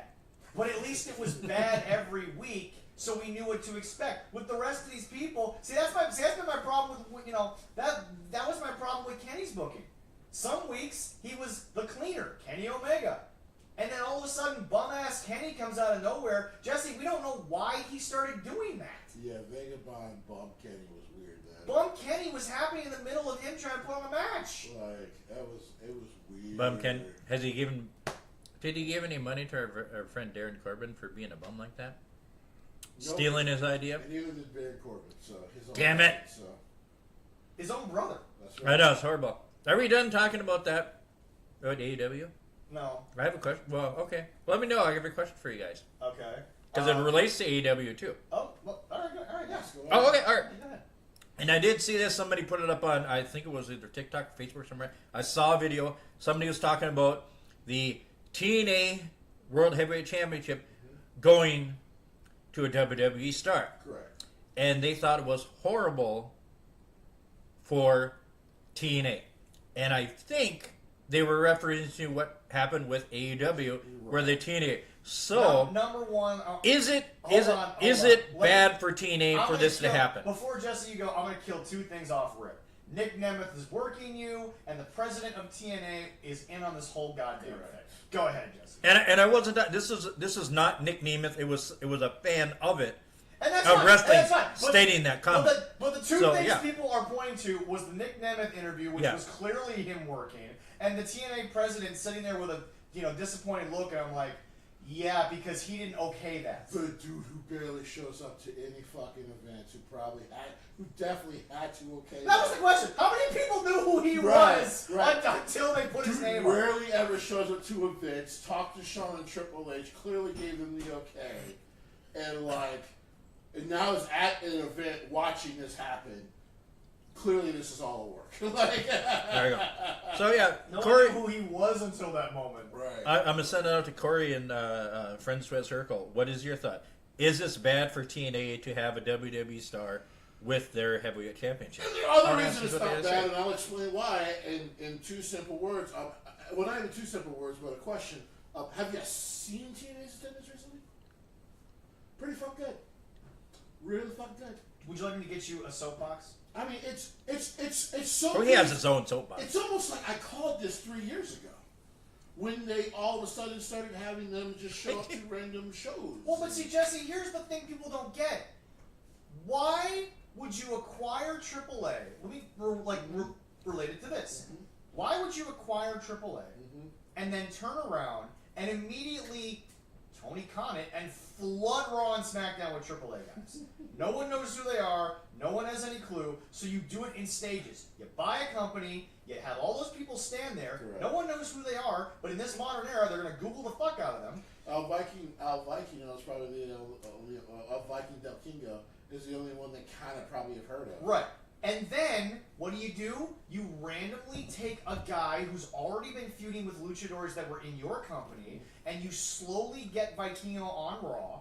Then you turn around and you announce, Worlds Collide. Then you say nothing for 2 weeks. Then you start throwing out matches. Like, there's steps and layers to this. Right. So, folks, Jesse said 3 years ago, expect it to happen. But let's be clear. Jesse also told you something that nobody wants to remember. The biggest fish in this pond was WWE. Treat our people right first, and then you get a slice of the pie. Right. That's how business works. Right. To anyone who sits there and says, well, it should be equal, that's not how life works. That's not how life works. That's not how life works. Or business. A $6 billion company is not going to look at a company that maybe comes in at $250 million right now Right. with their assets. Something like that. Yeah, guys, let me be very clear. Apple doesn't look at a local, Radio Shack store and give a rat's hairy ass about what they want in a partnership. Right. You're going to sell our shit. You're going to make our shit look good. The rest of your store, we don't give a fuck. But There that you go. fucking 14 by 14 foot area that we purchased, it better look like an Apple store, you goddamn morons. There- And guess what? If you're a smart business person, you bow down and you kiss the ring. And you hope that you do a good job. You're right. That's just how business. I know that's not the fun, everyone, hey there, let's all be friends type. That's not how business works. Not all the time. That's not how life works. Yeah, Corey has a good comment here. It says TNA has been circling the drain forever. It was just a matter of time when they were going to put the belt on. Hold on. Circling the drain Hold on, is hold on. strong. Keep paused for 1 second. I just want to clarify. If he's watching live, have him comment. Read that again. TNA has been circling the drain forever. Check. It was just a matter of time when and who they were going to put the belt on. In TNA or in NXT? Is that, do you mean, Corey, in TNA or just in general WWE or TNA? Because the truth is, remember, wasn't Joe supposed to go and get surgery anyway? Correct. So, I mean, technically they had to take it off of Joe anyway. Joe Hendry was on fucking WrestleMania with the title and actually got an actual fair shake with a guy who's going... Did anyone hear Joe Hendry talk about John Cena just became the all-time great GOAT? Yeah. Recognized. He comes back and then takes a minute to talk to him. And then, dude, no, Leroy, hold on. Have you heard what happened to Joe Hendry after WrestleMania? Because, by the way, I would still not believe it happened to me. Jesse, he went from the GOAT to the GOAT of TNA and AJ Styles in 2.5 minutes. Yeah, Okay. Corey, he said in general. But yeah, if Joe Hendry was injured, he had a shoulder injury or what is going on there? He's got a pec or something? A pec, okay. Or a tricep? Circling the drain is very strong wordage, Corey, because Okay. that means this is a company that is not growing. And Scott had them growing for a while. and Corey, I have some really bad news. If you believe TNA is not growing, you're not watching. Well, but he's asking, was it a matter of time before they put the belt on a certain person? But Jesse, look, I hate to tell people this quick, but no, I'll tell people something with a question, and I'll ask you, Leroy. Okay, when yeah. Joe Hendry first debuted on NXT, and I literally shit myself because holy crap, did not see that coming. It was pretty Yeah, me too. Because they opened the fucking show with it. Yeah. Was he the TNA World Heavyweight Champion when he debuted? Yeah. No, he was not. Okay. Quick question. What happened in the Vince McMahon era when somebody got themselves over and Vince didn't get butthurt about They it? usually got buried. No. No, they got a title. No. Listen to the question. Oh. What happened in the Vince McMahon era when they got over and Vince wasn't butthurt about it? Whether they got to be world champion They got or a not run. is irrelevant. They got a bit of a push. They usually did. got a run. Yeah, exactly. And TNA put it on Joe Hendry. which was a good choice. If he would not, if he didn't get injured, this title change might not would have happened. But also, if he doesn't get that WWE exposure, which gets eyes on TNA, because let's be honest, Vince, give him credit, let Mickey come out to Hardcore Country and the belt. That didn't help them at the time because there was no follow-up, but Joe's repeated appearances, and by the way, for people that got mad about it in the business, because I saw some people about it, get over yourselves. Jesse, WWE went out of their way to promote Joe Hendry, a guy not on their TV, not under contract, not in their building, and they went out of their way to do it. Because yes, folks, there's always a selfish reason in business because they're hoping he eventually signs there. We're not going to walk that back. But they knew that Joe had just signed a multi-year deal, so Joe wasn't going anywhere. But Jesse, you would have been, look, you in the music business, okay? Opening band gets over at one of your shows. You have every right as the headliner to technically be a dick and never book them if you're in their area again. But WWE... Dude, they were sharing TNA clips on their official fucking Twitter account. Of course you do. Brother, you know, Joe Hendry, they pushed that before they signed Jordan Grace. They showed a lot with her, too. Well, but Jordan also, I think, was, like, on record saying she feels like she wanted to do more. And I think at that point, Jesse, how many times did she win the Knockout title? She was at the main event of the Knockout title for... There was nothing for her to do. Exactly. Oh, yeah, she had the digital title for a while, but They weren't going to give her the shot that they gave Tesla, so... No. Right, exactly. So, Jesse, if you've reached the pinnacle... Look, Taker found pockets towards the end of his career. He found places to hide the character that still made it relevant. But he wasn't running the rails the way he used to. Nah, he was busted. Exactly. So with Joe and TNA and the partnership, the problem that I have with all of this, and everybody's saying, because someone literally said about the president of TNA, who you said has maybe been on television 3 times since he took over. Yeah. There's the look of regret with this partnership, and I'm like, regret of what? Well, there's only 4 people that have had both the and this is a TNA title and NXT title. This is a fact. AEW's live attendance still on their pay-per-views still is up there. But their fucking weekly TV, it's nothing. TNA's weekly TV is getting back up there since the partnership. And this with Trick being on TNA. When they signed this partnership, were they still doing it in that little studio that Kenny was walking into with Jay White? Well, it was a little bigger, but yeah. So you're telling me they not went, by much. So you're telling me they went from a slightly bigger studio to arena shows again with WWE, but with AEW they stayed in a small studio. Correct. Interesting. Okay, Well, go ahead. I said this thing it helped Joe Hendry get a name out there that people know him and WWE television. Trick Williams going to TNA, he's going to get that experience like he could get on either Raw or SmackDown, but he's going to get a taste of that so they can see how he's going to be when he goes on that main roster. A guy roster. and a player for them for years to come. So why not? Well, and by the way, this is something that Vince never did, and it killed so many people. Jesse, if he's not going to be your main event on Raw or SmackDown right now, because there's no reason to do it, because there's too many people, it's too top heavy. Then let him go prove he can carry something. Right. And by the way, TNA has been very good to Tatum Paxley. They've been very good to, I can list the names. I mean, like, Tatum comes first because she was the first WWE competitor to compete for a TNA title, if I remember, under contract, I should say. But, like, guys, Trick is going to go over there. He's going to learn a new version of it. He's going to learn tricks of the trade, no pun intended. And then when he comes back, he's going to be moved up where, Jesse, there might finally be a slot for him. Yeah. And he's going to be a heel. heel. And by the way, to the people out there... He will be a heel in TNA, too. I can't believe Ricochet actually put out a good tweet. It was very odd. Guys, Mello is like fine. He got to win. Mello is fine. Mello right now is doing what Mello needs to do and show people that he can perform by getting other people over. And then when it's time for Trick Mello game to probably have a main roster feud, then they're going to go out there and be who they've proven to be. Right. Jesse, this is something that bothers me. Why is it when someone proves they can do something, why do they then have to be that person for their whole career? I thought that's what we hated about Cena. Well, yeah. That's I mean, that's fair.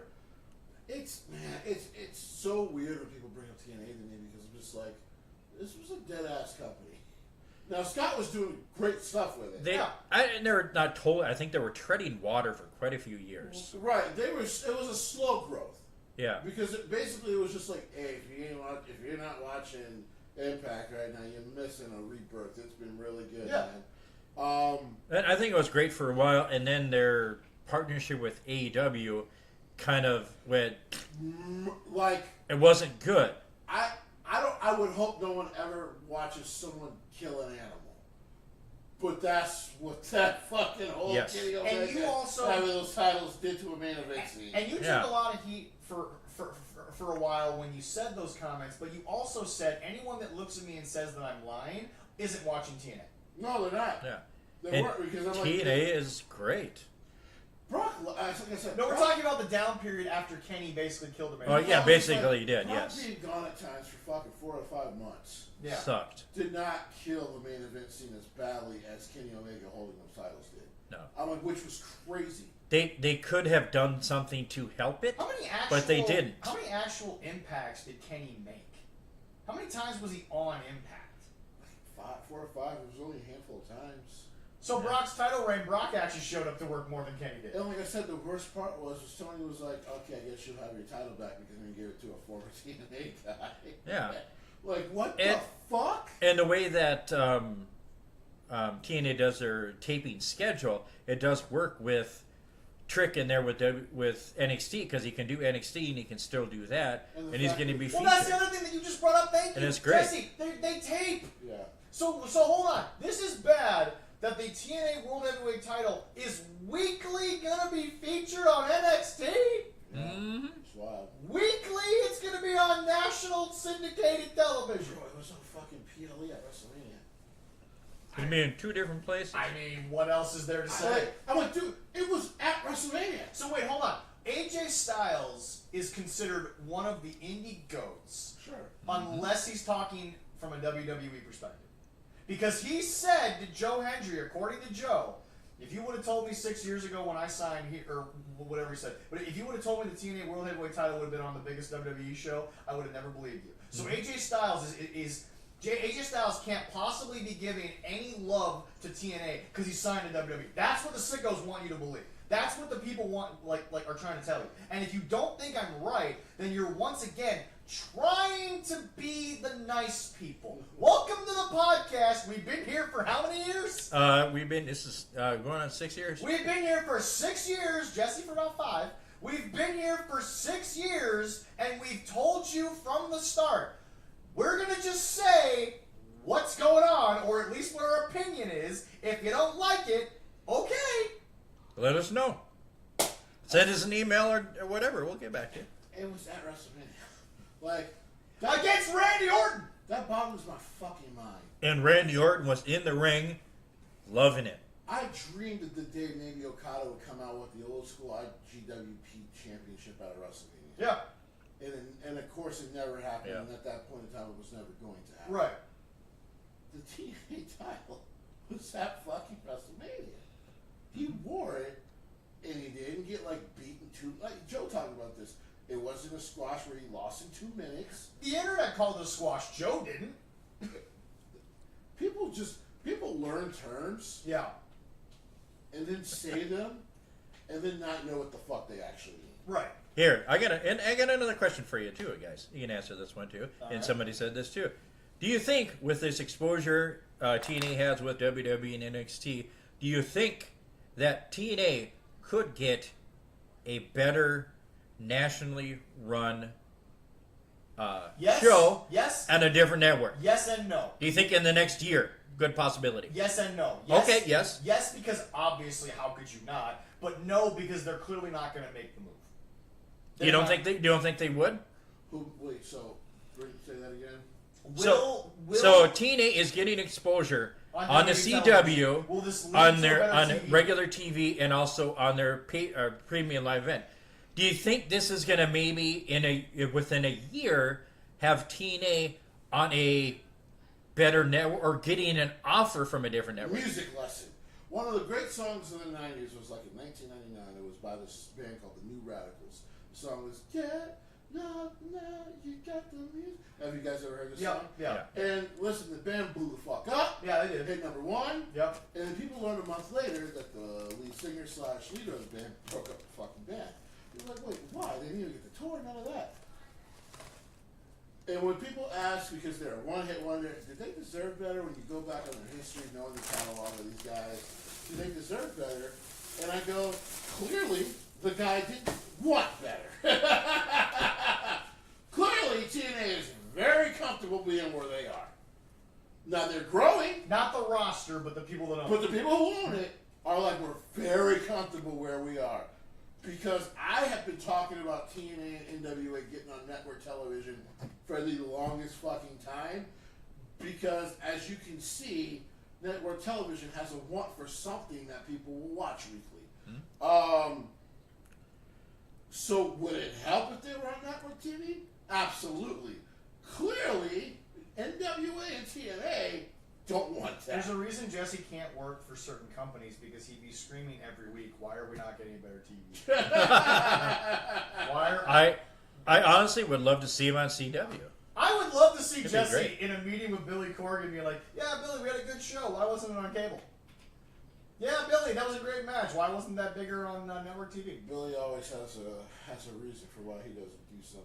He's recording a new album. No, he's not. So I'm just trying to give him an excuse for him. It ain't gonna work. Not a chance in hell. But it's just they don't want better. Probably why they fired Scott. Scott wanted better. They didn't want better. They let Scott go. Probably So the same thing for Gail Kim too. Okay, so you just think you're gonna tread water for quite a while then? I guess. think they're half. I think that that the half Mexican dude you saw sitting in the crowd is very happy with the numbers they're getting and what they get when they announce live shows. I think they're very happy with that. Okay. I don't think he wants to compete against the WWE. He's very happy just working with them. Well, and making a shit ton of money from it. Yeah. Well, see, even if they go on, I don't think they'd be competing against WWE. Well, what I mean by that is like You're always competition when you're the same. Yeah. especially if you're on TV, you're technically not competition. Yeah. Oh, right. Yeah. Technically, Raw and SmackDown are competition with each other. People, Well, yeah. People always talk about the Monday Night Wars, Yeah. but what people don't talk about was No, hold on. This is 13 cards. We are truthful. Everyone talks about the Attitude Era or the Monday Night War main event scene. So Yes. They don't talk about the rest of the card. So, but people forget Yeah. in '97 and Choppy, '98, choppy, pee pee. ECW was also on television They were. Yes. and very popular. Yes. Yes. Now, of course, we all learned that a certain Jew from New York was terrible with money and terrible with talking to other Jews, so that didn't last long. No. But But we still love him. By the way, folks, Paul Heyman said this multiple he times. has said it himself. Multiple times. Yes, he has said in quite a few interviews, I'm not good with money. Sometimes it's okay that maybe this million. Thank God his wife at home is as great and gracious as she is. But it's one of those things where TNA clearly is happy. That dude is clearly happy doing business this way, which is fine. Yeah. Cool. Now, I also just realized, Yes. because of Paul Heyman, the speech, we have to address this thing that no one seemed to address. When Jacob Fatu won the U.S. title, I'm not putting a shirt on. I'm sexy. Your mother knows it. Continue what you were saying. God, I love live podcasts. Anyway, Welcome on. Thank you, into our Corey. podcast. Thank you, Corey. ladies and gentlemen, this was not addressed by anyone because very few people noticed other than on camera. There was a question on TikTok of why did no one from WWE security stop Haku from going to congratulate Jacob Fatu? And I'm like, because everybody in there heard the phrase Haku jumped the rail, and everyone was like, "Don't you fucking dare try!" Hey guys, Haku jumped the rail. What do How- you want me to do? How What the old fuck is are we gonna do about it? how old is Haku still right now? It's fucking 60 something. And I still would never fuck with that Yeah, guy. no. Haku was He would kill you. Haku was rumored to be asked to go to UFC back in the day, and it ended up being what's his name from WWE. Oh, yeah. They wanted they wanted Meng because he was in Yeah. WCW and ended Yeah. up being a different guy. But I'm like, guys, Haku is one of those guys that even to this day, let me be clear, everyone in the locker room knew that's the motherfucker you weren't you're gonna fuck with. Most of the Samoans you wouldn't. We've met him, Leroy, and even though he was very kind and gracious to us, he's got a presence about him. Yeah. You kind of walk around him like, well, like the old wrestler Test. Why do they call him Test? Well, that was the test. If you get backstage, that's Ming. All I'm saying That's how cool. All I'm saying is to address those people on TikTok who were confused. If you were new to WWE or just watching WrestleMania for the live, because that's Haku, and that's the end of that conversation. And that's the point. If you want to fuck around with him, you find out. Because you want to know something? He'd be waking up in the hospital next week. As dangerous as he's been made out to be, Jacob Fatu don't fuck with Haku. Oh no. Jacob Fatu don't fuck with Haku. He is smart. Because you want to live. He's an. He learned from his. This is meant to be kind of a funny palate cleanser, but folks, let me be clear. His uncles and stuff. He knows. Somebody heard the phrase "Haku jumped the rail," and everyone's hands went up.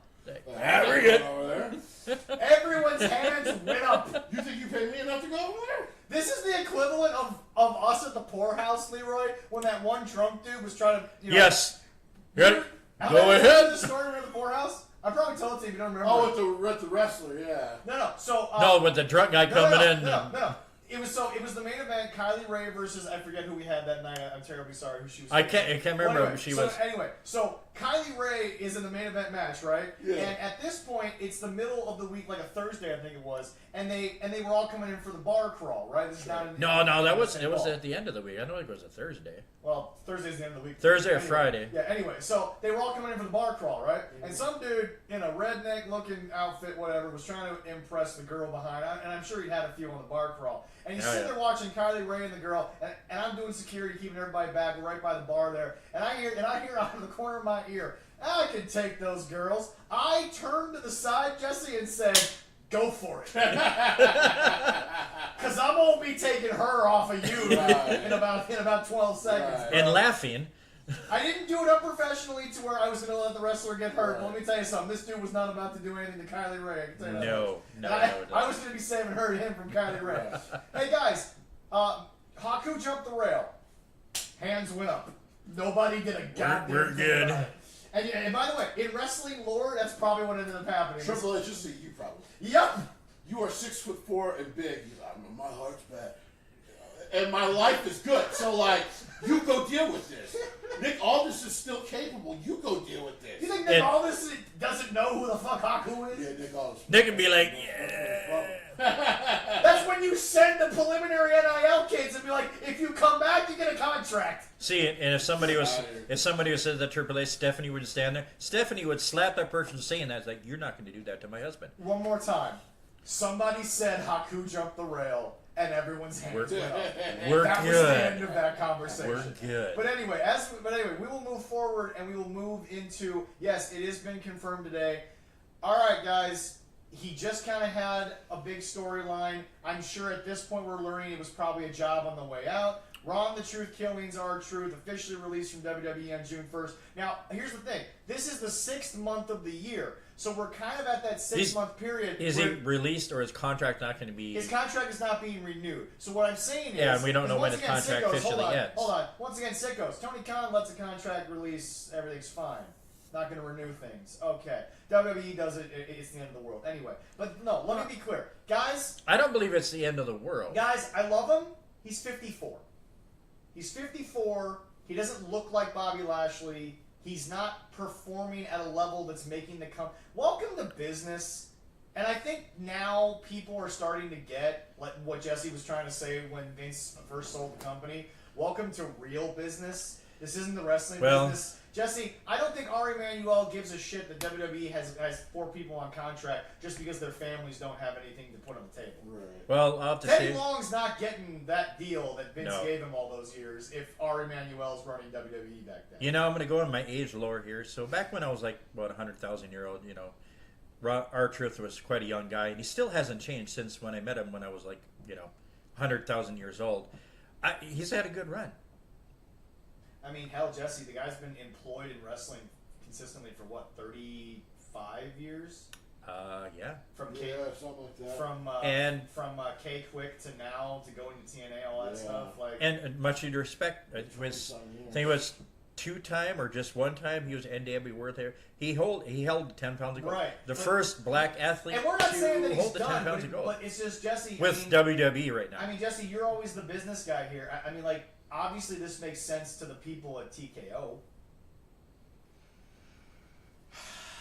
It sucks for a lot of people because there's a lot left in them. Yeah, and I think, honestly, the reason why Vince McMahon kept him around because... Well, I made Vince laugh. And that's why Vince kept him around. Okay, UFC fans, you got me. You got me finally. So, UFC fans have been saying for years that they believe TKO absolutely ruined their fucking sport, which is why a lot of them started watching Strikeforce and some of the other ones. Yeah. Because TKO leads Dana to do cheap shit and super shit, which will probably get him fired. Okay, so the releases that have happened recently, you know, I said some of them were kind of, you know, I don't know if I would have done it like a Shotzi, because what Triple H is talking about as far as like depth talent really is important to what WWE does. Yeah. She really wasn't a burden on your budget. Right. But they also fire like some WWE employees and TKO employees as part of that. Yeah. So that was kind of normal. Okay, yeah. Everybody kind of got it, which sucks for everyone that got it. Yeah. Okay. UFC fans also have been saying though about TKO, what they do is they are so much about the celebrity that it starts to interject itself into why, like, UFC became $1 billion company because people love the fights, and Dana would give people the fights they want, which, like in boxing, you don't get because sometimes a boxer is there's always politics. Right. I mean, Al sat up here and well, yeah, we went through the heart of all that shit. Yeah. And I'm starting to see some troubling stuff. So, calling back Omos when he was having the run of his career really could have gotten himself, you know, even more, I'll say, positive press. So that way when WWE brings him back to the fold, you're like excited to have that dude back. But now he's been sitting at home again for like 2.5 months. I've been told, and a lot of people have now been told, for those who kind of talk to those kind of in the know, that was a Nick Khan call from TKO. I guess they were not fond of one of their people being paid to go work in a different company and blah, blah, blah, blah. Okay. But this all comes back... Let me finish. Go ahead. The Becky Lynch deal should have been fucking easy. Like Aaron Judge getting re-signed with the Yankees. He wasn't leaving New York. That guy does not go nowhere. No. Even the dumb son of the great George Steinbrenner knew that guy goes nowhere, right? And by the way, they did try to keep Juan Soto, but they were like, "You want what kind of money?" Which is fair. It looks even more fair as the season goes on. I don't like some of these moves. I don't like some of the interference. I don't like. Listen, it is business, but because they're two conjoined companies, it would be hard for me if I was a part of that board. It would be hard for me to be in those board meetings and not go, guys, you acquired a company that shot its value through the fucking roof. By doing a certain thing. Right, especially when Nick Khan and Stephanie McMahon were in charge. And this is where we get to be a little bit like, yeah, okay, we were wrong, because we were up here talking about how Ari Emanuel was just going to sit back and let WWE do its thing. Right. And he did for a while. He did for a while. But the problem I have is twofold. Number one, this is clearly, once again, Vince sold it to the wrong person. And number two, I also think Dwayne is a lot to blame because he came in and he sold celebrity. I will say this, though. I prefer, and I keep telling people this, though, because this shit is real. It's better than some. It is better than some. By the way, where's top pros golf fucking right now? You mean Live Golf? Yeah. Making a lot of money, but mostly on, side other channels. Correct. Yep. So instead of like ESPN major shit, yeah. correct. Yeah. So so R-Truth not having his contract renewed is a frustrating one because he is released, but technically he's still under contract until the contract runs out. We just won't see him on TV until the contract runs out. Yeah. And it sucks because guys like that are great death talent. It wasn't even just making like Vince and the boys laugh all the time. He's also a good leader to have in your locker room. I agree. Yeah. And once again, But again, Jesse, does this not go back to, and I am following your point. Okay, go ahead. Does this not go back to agents are never in the locker room? well, Agents don't always get the camaraderie, the reasoning for things, all these other kind of things. Well, right. In the sense that, Jesse, let's be honest. I think if you're the Minnesota Timberwolves, it's an easy decision on paper to let a 38-year-old Mike Conley go. We're right. The problem is you have a very young team that has a lot of immaturity, and they listen to him. They understand him. We remember last year's Western Conference Finals, not the ones they got cheated out of this year. Fuck you, NBA. When he was sitting there during the Nuggets, it was either during the Nuggets series, Leroy, or it was like the first or second round when they were killing it. I remember he's sitting there giving an interview last year. I think it was last year, yeah. And Jesse, he's sitting there next to Mike Conley. And Mike Conley, not unprofessionally, not insultingly, he didn't belittle him, but he simply said, "Calm down, young man." And Ant Edwards on mic said, "Yes, sir." Right. They listened to Mike Conley Jr. Mike Conley Jr. is someone that if you bring him back, even if he doesn't start and Rob Dillingham all of a sudden overtakes him, I would keep a Mike Conley if he wants to play in the league. Sure. Because it's depth, it's experience, And here's my big and he thing works. when we're talking about budgets. If the person isn't really hurting your budget, but they have some value, why not allow WWE to keep them? Good Brothers fine. I mean, okay, whatever. All right. Now, hey. All Triple H did was prove a point. It's not that they didn't want to be in WWE while they were talking shit. They just want to get paid. You know, if they were going to be on TV, they just want to get paid. And guess what he did? He paid. He said, baby, shell out the money. Baby shelled out the money, and they came crawling back. Or they didn't come crawling back, but they were happy to come back. Do you think it'd be worth it if possibly in the near future that they would give him a Legends contract? R-Truth? Yeah. He would deserve it. Yeah. I mean, listen, there are less deserving people On a Legends deal? on On a Legends deal, yeah. One being Hulk Hogan. But what I'm getting at here... But Hulk Hogan fills your idea of what you're trying to explain of a celebrity. Right. Well, he's not much of a celebrity anymore. I'm not gonna lie. The TKO interference and it's getting a little frustrating. Because it's not Vince levels of interference. No. Which is good. Yeah. But like, because they're not interfering with creative. Well, the one thing I know about you is that the one thing you hate to do is you hate to kill when you don't have to the level of depth that you have. Well, right, and it's just like I said, some of the releases, I'm like, well, Triple H kind of brought this talent back because Vince basically cleaned most of the house, but then the house was bare. Yeah. And all he was trying to do was go, hey, I can tell more stories if the house is fuller, which fucking shot the value of the company through the roof. So Well, but see, Jesse, we always learn, and we. They're not Woody Johnson, but he's climbing his way. But like we said, we'll take a little bit of crow when we said Ari wasn't going to do too much. Obviously, Ari's going to be doing a little bit more. Well, apparently. Yeah, but the one thing that sadly we did talk about, Jesse, and that we've always talked about, billionaires are going to be billionaires. They're going to do what they want. Just because Tony Khan keeps a giant roster and then does nothing with it, doesn't mean that's not just as bad as Ari saying, let's have a smaller roster and do nothing with it. Well, Well, maybe Tony thinks man with most toys dies wins.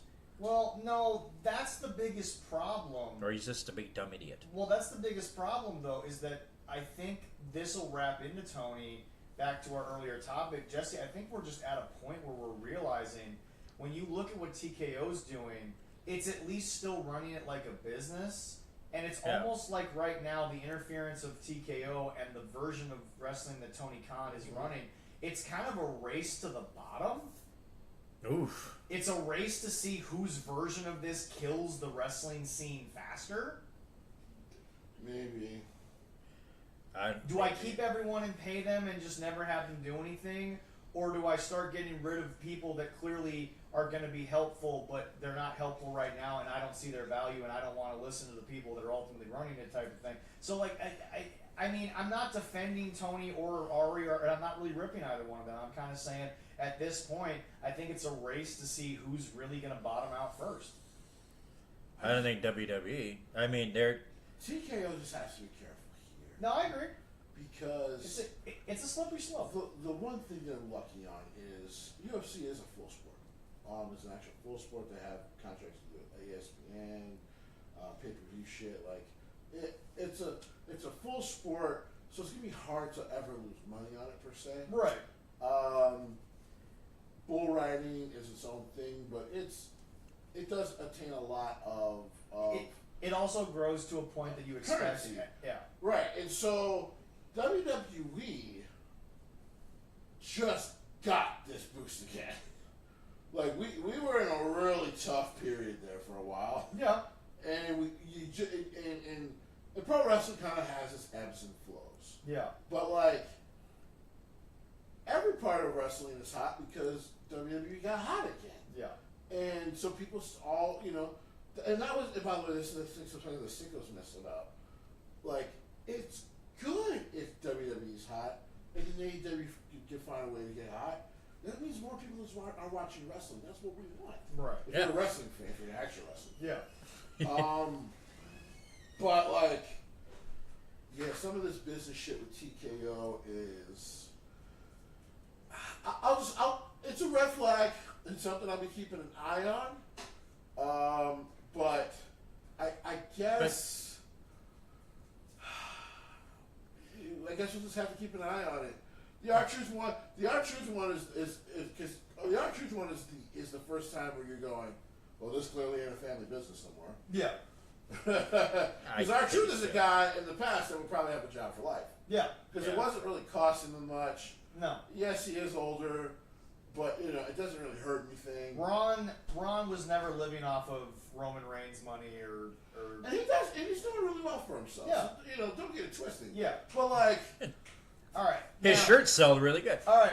But can I have one thing I got to ask before you go on? Do you think, as a result of what we saw in WrestleMania, where so many young talents, a lot of them were coming out of the old NXT, as they have to look at that saying, well, all these young talents that were used to be in NXT are in the main roster and pushing it, and looking at what the talent they have in the NXT right now, is that's what it could be. But hold on. But what's your question?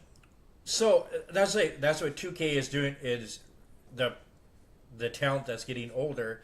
They're looking at the future of the younger talent they have on in NXT. I think it's TKO doesn't understand the value of having older wrestlers around. Yeah. Correct. Because Jesse, we've learned in. But do you think they're looking at the younger talent, seeing what could be the 100%. possibility? Oh, 100%. Okay. But Well, they're also not paying that talent shit. right. But the thing about At it this moment, yes. But the thing about it is that whilst you want to present it as a sport, you can't treat it backstage as a sport.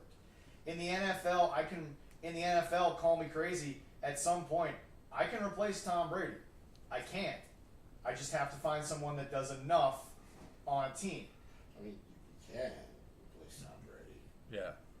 I don't know if you do. You're supposed to try. But Jesse, that's my point. It doesn't always work out, and there will be failures in the system. But what I'm saying is that every single talent, whether they age out or they just are no longer worth the tolerance, you can replace them. In wrestling, it doesn't always work like that, because even a guy in his 50s, like a Shawn Michaels situation when he was 44 while on his way out, was, Jesse, Shawn couldn't physically do what Shawn of the 90s could do. Right. But Shawn But of still the good. older could get the crowd into a match, could get them to believe, could get their emotions out of them. Like, Shawn did the right things for wrestling. And I think that what's really becoming clear is that I think that TKO needs to be sat down and told, you guys bought something that isn't like what you are used to. Right. You have to understand that if you were going to agree to this, then you need to understand that, okay, Vince is no longer here, so that's no longer going to be run, and I now kind of have to worry about it, even though we all agree Nick Khan and Triple H were doing just fine. Yeah. But still are. But basically, we have to. Somebody has to sit TKO down and be like, look, whether Dwayne wants to admit it or not, because he just wants to somehow stay relevant, Well, that's you can't run this the same way you run UFC. Right. You can't run this the way you run the bull riding, because those are unpredictable. This is a place where we can control our narrative. We can actually change the outcome of things. Right. But that's also what our audience understands and believes Right. and is okay with. Right. So this is one of those conversations that I think needs to be shelved, but also talked about down the line. Let's be honest, at some point TKO is going to start seeing a decline in things, and then maybe somebody on the wrestling side, maybe it's Nick, because Nick doesn't really need Ari's money. Nick does just fine on his own. Maybe it's Nick, maybe it's Triple H, maybe it's Stephanie, I don't know, but someone's going to look at Nick or at Ari and be like, yeah, you're right, we lost money this year or didn't make as much. Maybe let's try and go back to what we did when we first got here, when there was a boom like we'd never seen before. Right. Now, before we go on, because we will talk actual wrestling today, we're going to go on. We are going to drop our sponsors from BetterHelp. We recently, again, we never know the names, not that we need to. We recently got another person who used it. This is us saying we are so glad that somebody used it, because the money goes to not only help this show become better, but the money proves that someone has taken advantage of BetterHelp in helping better themselves, no pun intended. So we're going to go into the ad, and we want to thank BetterHelp, because this is a sponsorship that I really pursued, not because it was an easy one to get, but because I think it's one of the harder ones to have, because it's so hard to have that conversation. And I champion BetterHelp everywhere I go, and I use our code, not for the betterment of our show, but ultimately for the betterment of the people that listen.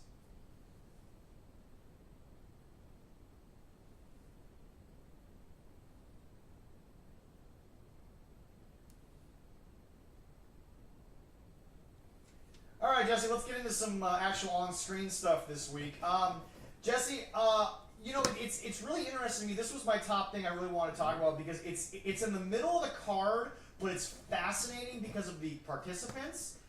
Dude, I think Solo has found a place right now. Now he's gonna die at some point. I love you, Solo. Yeah, he might die. He's gonna die, and Jeff Cobb is gonna pick up the pieces. But, well, sorry, JC. But Jesse, you know, it's interesting. Jeff Cobb, Mateo, Yeah. JC Mateo. That's why it's so funny to me. It's fucking hilarious. But no, it's just Jesse. Correct me. Okay, your thoughts. I think this is a good spot for Solo, because he's still someone that he's a name you can use. Right. And Jim Cornette recently talked about it, and I think we all thought this. Actually, you said it long before even Jim thought about it. When you first saw Solo in NXT, even before he was the enforcer for Roman, because that's when Jim started to talk about it, you said that should be Jacob Fatu. You said it. Yeah. You said it's not a bad look, it's not a bad idea, but it's the wrong guy. Right. And it's not fair to Solo that the other one's just so much better. Right. But I think I think this gives Solo something to do until he breaks away from the family drama and he has to find himself again, which is going to have to happen. But I think this is good. I mean, is this the fall of Solo, or do you think or do you think this is working? Solo's a funny motherfucker. Let's just put that out. He's fucking hilarious. Yeah. He's great. The facial expressions. I went, oh, so he finally went like, you know what? I could do funny shit like Roman does. Like I give him a props. that little bit that he did with R-Truth, and he can keep his face mostly serious when he really wants to bust out laugh. And he can keep his straight face. That's good. I still like one of the funniest promos ever from Romo was when Roman was with the boys, Sheamus and Rage, they all came out to kind of threaten the bloodline and all that. Sheamus' mic kept cutting out on him, and Roman goes, "What are you gonna do? You can't even get the mic to work." This is like, fuck you, Roman. Like, this is a technical difficulty. You're like, how dare you bury this man? Was that worse, or was Jay? You're gonna stay right. Just stay right here. After the Usi, no, he was. He's not feeling. He was failing that last. Usi. He's like, nah, come back. No. Shit, I still remember he gave your wife's favorite wrestling cry face. I'm gonna smash you, and I'm gonna send you right back to developmental. Was one of the most fucked up lines I've ever heard. I think he finally was just like, I can do shit like that. Yeah. Because by the way, he actually started this with the feud with Cody. Yeah. And I was like, he's finally turning the corner on this character because it was too stoic for too long. Oh yeah, absolutely. And so not Jacob, but Solo's great. Now, as far as the story is concerned, I don't know if he dies because remember, he's still got them tongues. The tongues are coming back. Yeah, but who are they going to go with? You think it's Solo? I think they're going to go with Solo. You think they're going to go Solo? Yeah. I think adding JC was supposed to add the fact that when Jacob kind of does break away, it's going to. Because we all agree, Jacob is a star that has to be solo for a little while. No pun intended. He has to go away from this because he's just Jesse. I can't remember in the last. He's got an arena full of motherfuckers saying "yada I mean." Most of them are white. Like that. That's over. Like he's over. Like the old. You can't have a sign that's not even yours and be over. Well, Miz, this man says "yada I mean," and the crowd says it with him. He's over. Yeah. And they don't even know what it means. So that's remember. So we talked about the rumor of WWE doesn't want to bring in Jacob Fatu because he's gonna be such a star over Roman. And it was like, no shit. No, that's the whole reason you signed him. So you can eventually do that feud. No. Like, what are you talking about? Like, I signed him to keep him away from Roman. No, I signed him so at some point that's one of Roman's last matches. What the fuck are you talking about? That's money. So, unless Solo's really stepping up. JC's perfect for this spot. He'll grow. Now, JC's perfect for this spot. Well, JC got over in a company where no one knew it was him and he didn't talk. Right. Well, to be fair, he's never been the strongest talker, so nothing wrong with that. And I love the guy. I love him. We all love Jake. Oh, yes. Obviously. So I am looking forward to what happens here because he cost him his spot in Money in the Bank. So it's going to be interesting to see what happens here. Well, now, okay, Leroy, I'm going to come to you because this is one of your favorite times of the year.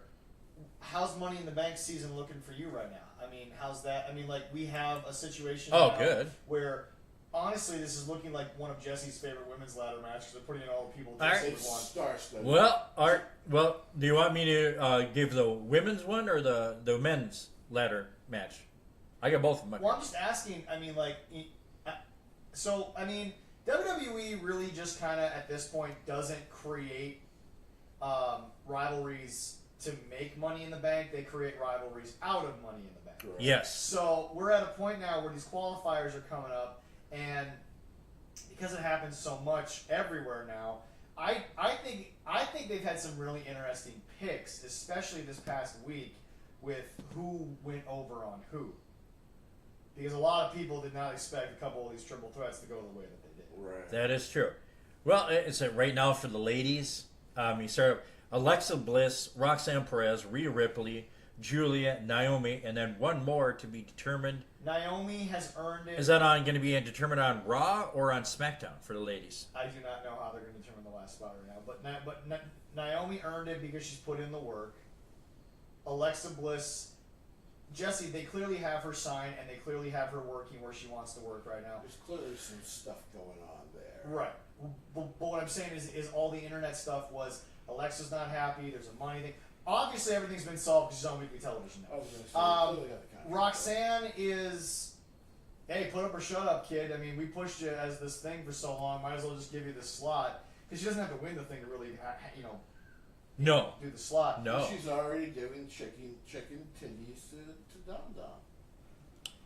Yep. Liv's going to slap the shit out of her. All I'm saying is Dominic Mysterio might be the best character in all of wrestling, and he's no longer Dominic Mysterio. it's like if you would have told me that Dominic Mysterio would be getting as much internet conversation as all the guys he was in the ring with at the Royal Rumble, right. I would have told you were nuts. But I'm like, fuck it, they're doing it. They're doing it. It's making sense. And the two ladies that he's working with, fucking awesome. And then and then who else do we have in the Money in the Bank? We did Alexa For the ladies, Alexa, Roxanne, Rhea Ripley, Julia. Mummy, Julie, Rhea, and clearly your Naomi. biggest star. Obviously, you're going to do it. And then Julia is another up and comer, which they need in the match. Yes. Yeah, I mean, out of all of these right now, who do you have? before we get to who do we have, Jesse, let's look at the list. Rhea, star. To be fair, this is Oh, wait a minute. next Saturday. All right, next. Oh, I missed it. On the bottom, it says right here for the ladies. It's going to be on June 2nd of Raw, so it's going to be tomorrow on Raw. Okay. Ivy Nile, Yep. Liv Morgan, Stephanie Vicure. Okay. That's the triple threat for the final spot. Okay. Before we go to that, That's the problem stuff. yeah. Okay. So Jesse, Oh. Rhea, biggest star, put to the side for a second. Roxanne and Julia, clearly, you're trying to push them. We're right. You want them to go up. They're moving up quick. Right. But remember, Japanese star that everyone was like, they'll mess her up. Last Women of Honor champion before it was bought by Tony Khan. Right. Everyone's like, okay, Booker's there. Maybe they'll keep her around for a while, but what are they going to do with her? Alexa Bliss, there was contract problems. Maybe she'll go somewhere. Jesse, this is kind of a studded thing.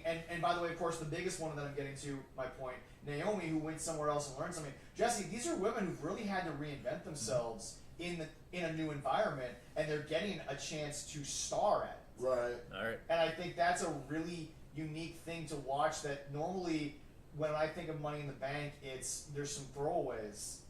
Who's the throwaway? Oh. No one. I agree with that. No one. And everyone's like, well, Rhea's been there, done that. Yeah, because she's the biggest fucking star in the goddamn women's roster right now. She does not need to win the Money in the Bank. She's not going to, but She doesn't need it. But she's not a throwaway talent in the match. No, she's not. Just to be there. So you think, Jesse? You think Stephanie Vicure is going to win the triple threat on Monday? Oh, how about you, Zach? What do you think? Ivy, Liv Morgan, Stephanie Vicure. If it's Liv, it's to create Tension between her and Roxanne. Oh, I forgot it was Liv. If it's Ivy, then I think Ivy is your quote-unquote final throwaway. Throwaway. Okay. But if it's Stephanie, they clearly are just like, here's the 6 biggest women we have for you right now. Yes. Have a good time. You know what? I can't wait to watch Raw Monday because for once I don't know. See, okay, let me ask you. And if it is Stephanie Vicure, right? Let me ask you something that we very rarely ask. Okay. Who would you prefer? Ooh. Personal preference. Nothing against her. Everything against her fans. But I would pick Stephanie over Liv. Oh yeah. Okay. Nothing personal against Liv. Now, cause she did win and then she cashed in on Ronda. Yeah. She has done this before. Mm-hmm. Shit. Well, you can look at this too. You have Alexa Bliss, Rhea Ripley, and Naomi. 3 very established stars that have many years But it almost on their starts list. to spoil the favorites then. Well, there's 3 established women right there, and then you have the 3 other ones.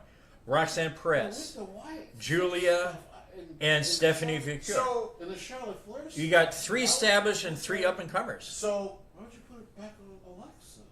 So you think Alexa is a no-go because she has too much? Well, no, my problem is not that she's a no-go. I think she's one of the favorites, but I can't. Listen, she's been all over this now that she's been back and doing the stuff with Charlotte. Well, one thing we learned about Lexi. One thing we've learned about Lexi Kaufman over Alexa Bliss. The goddess is dead. She loves she loves the creativeness of it the way you do and the way Wyndham did. She is clearly not back, Jesse, if there's not a story to be told. Right. Yes. She is in that category of, I don't care, I've been there, done that with the belts. I now need to do... Yeah. And her and Rhea, I don't see them with the briefcase. Rhea, for sure, I don't see winning. But Alexa does not need that briefcase because she can do it without it. I want to. Rhea can. I gotta say this. Do without it. Yeah, go ahead. Triple H has been half and half with this so far. Okay. Yeah. And clearly, the stories, of course, have come out, and they seem fucking obvious and true about how he's never really enjoyed Money in the Bank as a prop to begin with. Yeah. Well, but Triple H, unless it was the sledgehammer, but remember, he didn't walk around with it unless it was part of the story. Well, like I tell people, he doesn't like props in general. Remember, like, he was never cashed in on. No one's ever challenged him with it. Triple H? Yeah, that was probably like his own, like, I'm not creative control back in the day. Like, they will not cash this in on me, Vince. I will give up this title before I allow somebody to cash it on me. Yeah. Clearly, he is not a fan of this thing. Like an Edge is, like Chris Jericho is, And yet again, this is going to be this Saturday. When this match is I going to be. believe you have to finish with the women's one. You think there's so? So much intrigue. okay. Well, I say, I mean, you can go. Roxanne Perez could win, and she could still go off her gimmick in NXT, saying, "I'm the best." I should be. Inside, it's definitely going to be LA Knight. Yeah. Well, I Roxanne Perez, Julia, I can see either one of them. I can see Naomi, maybe. I can see Naomi. I can see. Yeah. Heel persona Naomi would be great. It's hard for me to say who. I've enjoyed It was hard to say who. I've enjoyed Naomi being back. She has her hands in so many pots of stories right now on SmackDown. You know, it'd be She's interesting. really doing her best work right now. Oh yes, yeah. awesome. I It'd love be it. interesting to see her be Miss Money in the Bank and still have to deal with the Jade thing, and Jade, I know. Bianca. have Bianca technically still be injured, but could be coming back at any Big headed ass sister-in-law, like There you Yeah. go. or cousin-in-law, Hey, anybody- All right. What's the Anybody men's watching us, give us your thoughts. Who you think is for the Yep. ladies there, What's the and men's for the lineup? men's and everything. We're gonna go on this. For the men's right now, it's Solo, LA Knight, Penta, Seth Rollins, Andrade, and to be determined, which is going to happen again on Monday night, is between AJ Styles, CM Punk, and our good friend El Grande Americano. I think, Jesse, hear me out. I think when Andrade won, I think that was the biggest surprise of the qualifiers so far. Oh, no doubt about it. Yes, I do No agree. doubt about it. I do No agree with one that saw one. that coming. By the way, showing that there's still a lot of faith in him backstage. And then why not? Why wouldn't there be? He's a professional as long as you don't fuck around with him. Like I said, I think this is, to quote LA Knight, it's his game. With everybody saying LA Knight. Yeah. They're not going to put it on Solo. Because there's much more interesting stuff, unfortunately, still. Yeah. Well, okay, so Solo's in it. Well, yeah, but I'm saying there's much more interesting But stuff. Jacob's going to cost him, I think. Yeah, absolutely. Jacob's going to fuck him. Absolutely. That's why I thought Jacob would actually be in this for it to happen, but he's going to be It makes more part of sense it because for he not already being in holds a there. belt for Jacob to not be in the match. okay. Love Penta. Well, shit, see, the Triple H loves Penta too, so I guess I should fucking push that. I think Penta's just happy that like he's in a place that like just said Go be you. We just want to package it a little different. So we're looking at it. Solo, kind of eliminated by Jacob. Seth Rollins. If CM Punk is one of the gentlemen in the ladder match, does that kind of eliminate each other? Because CM Punk does not want Seth Rollins to get that briefcase because he holds too much power. Seth doesn't want to have CM Punk have that belt either.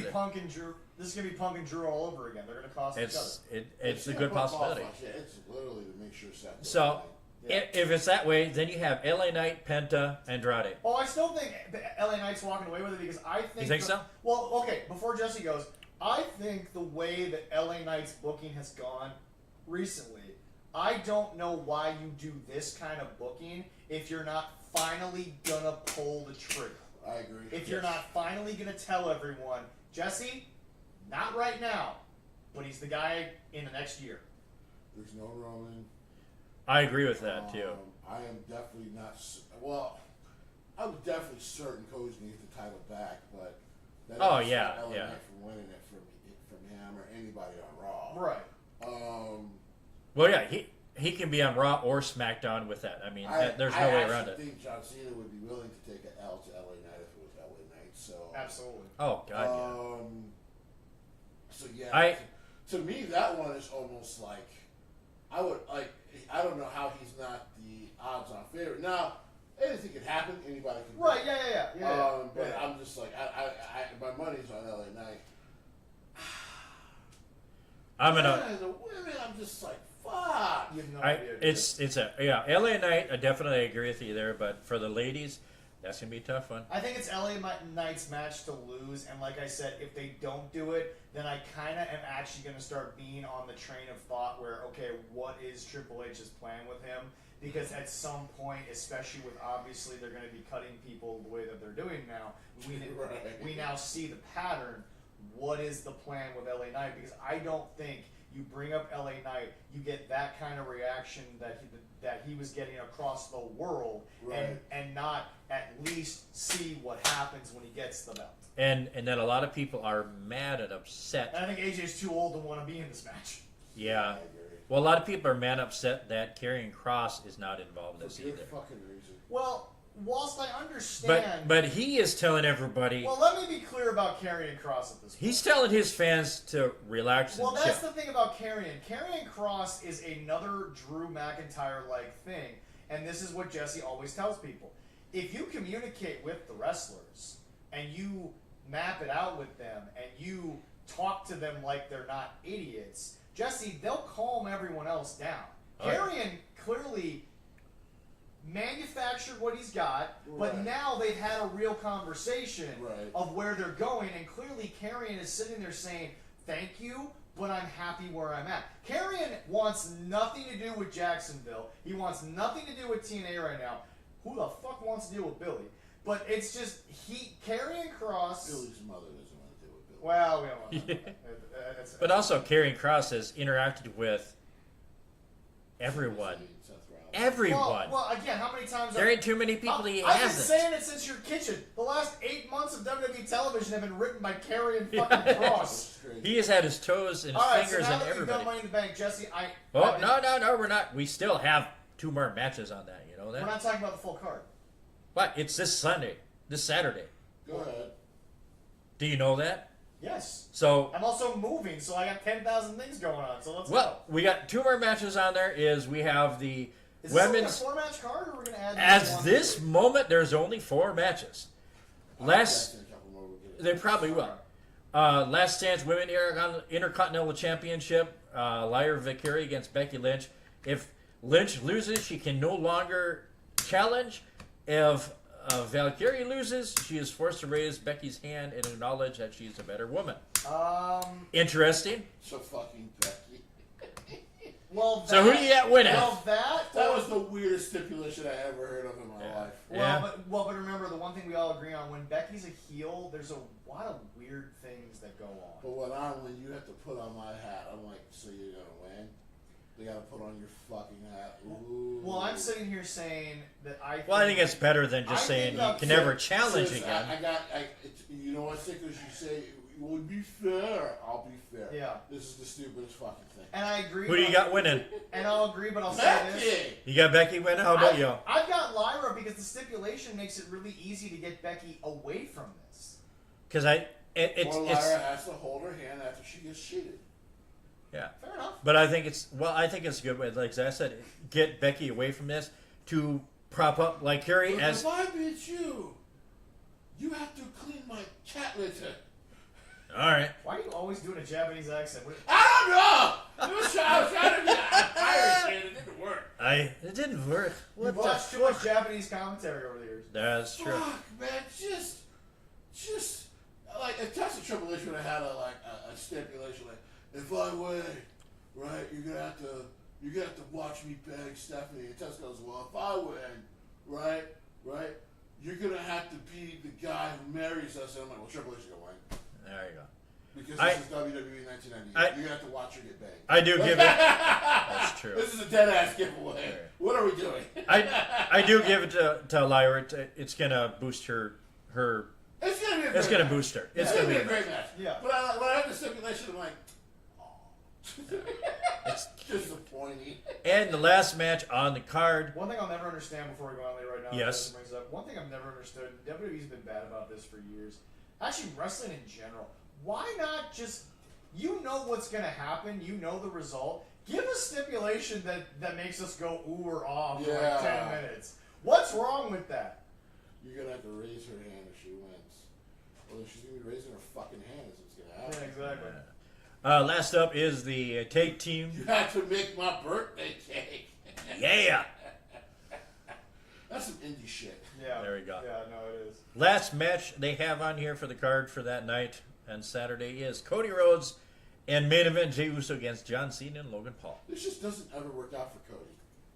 You don't think so? These fucking tag matches never. Now they're going to win because clearly there's some dissension already between him and Logan Paul. Yeah. But I'm just like, he's got to stop challenging these heels to tag matches because sometimes they just don't work out for him. Yeah, they really don't.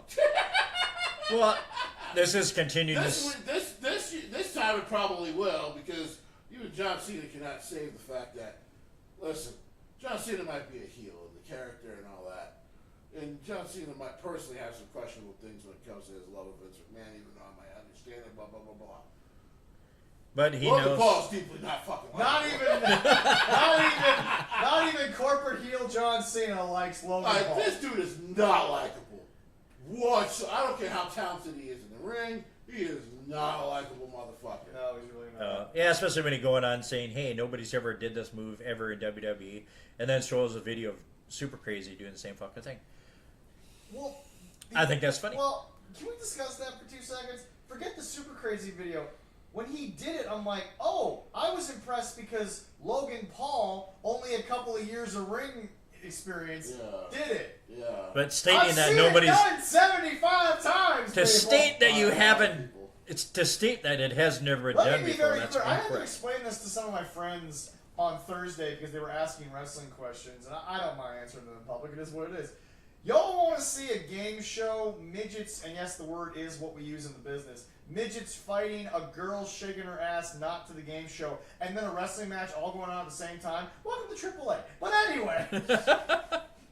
Welcome to Triple Mania. That is going to be at this Sometimes Saturday. in wrestling, Logan. So I'm starting to think we're gonna get a fatal 5-way for those world tag team titles. Well, no. Oh, you think so? No. Well, no. For SmackDown? They have the WWE tag team titles. Thank you. Yeah. WWE. I think we're gonna fatal 5-way. Oh, it's with I mean, Street Profits. Because they came back and they just been destroying the tag division every week, which I love to see. Well, I'm like, their target is 8 guys just trying to fight for belts. They're like, yeah, no, fuck all of you. And I'm like, wait a minute, but what did they do? And then Dr. Uncle Holly's like, Jesse, I said, fuck all of them. I'm like, hey, I'm not disagreeing, cuz don't point the gun. As you're referring to I'm just saying. the Wyatt Six. Hold on. The Wyatt Six 2 weeks in a row destroying the tag division. We are a family show. Now, we have a camera, this makes sense. We are a family show. Jesse, they would not point a gun at you. He'd point Nikki Cross at you. Which is scary. Which is arguably worse. Which is way worse. Which is arguably worse. I'd rather have a gun pointed at me. Yeah, actually, saying. that's fair. That's what I'm saying.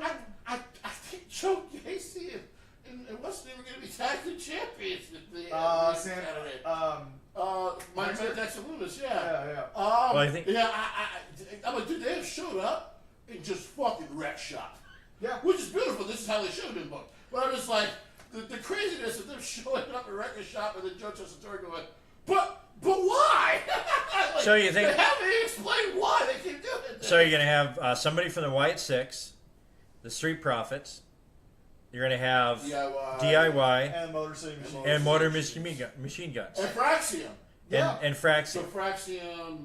Yeah, that's Profits, 5. Wyatt's. Motor City. And DIY. So you have Fatal 5.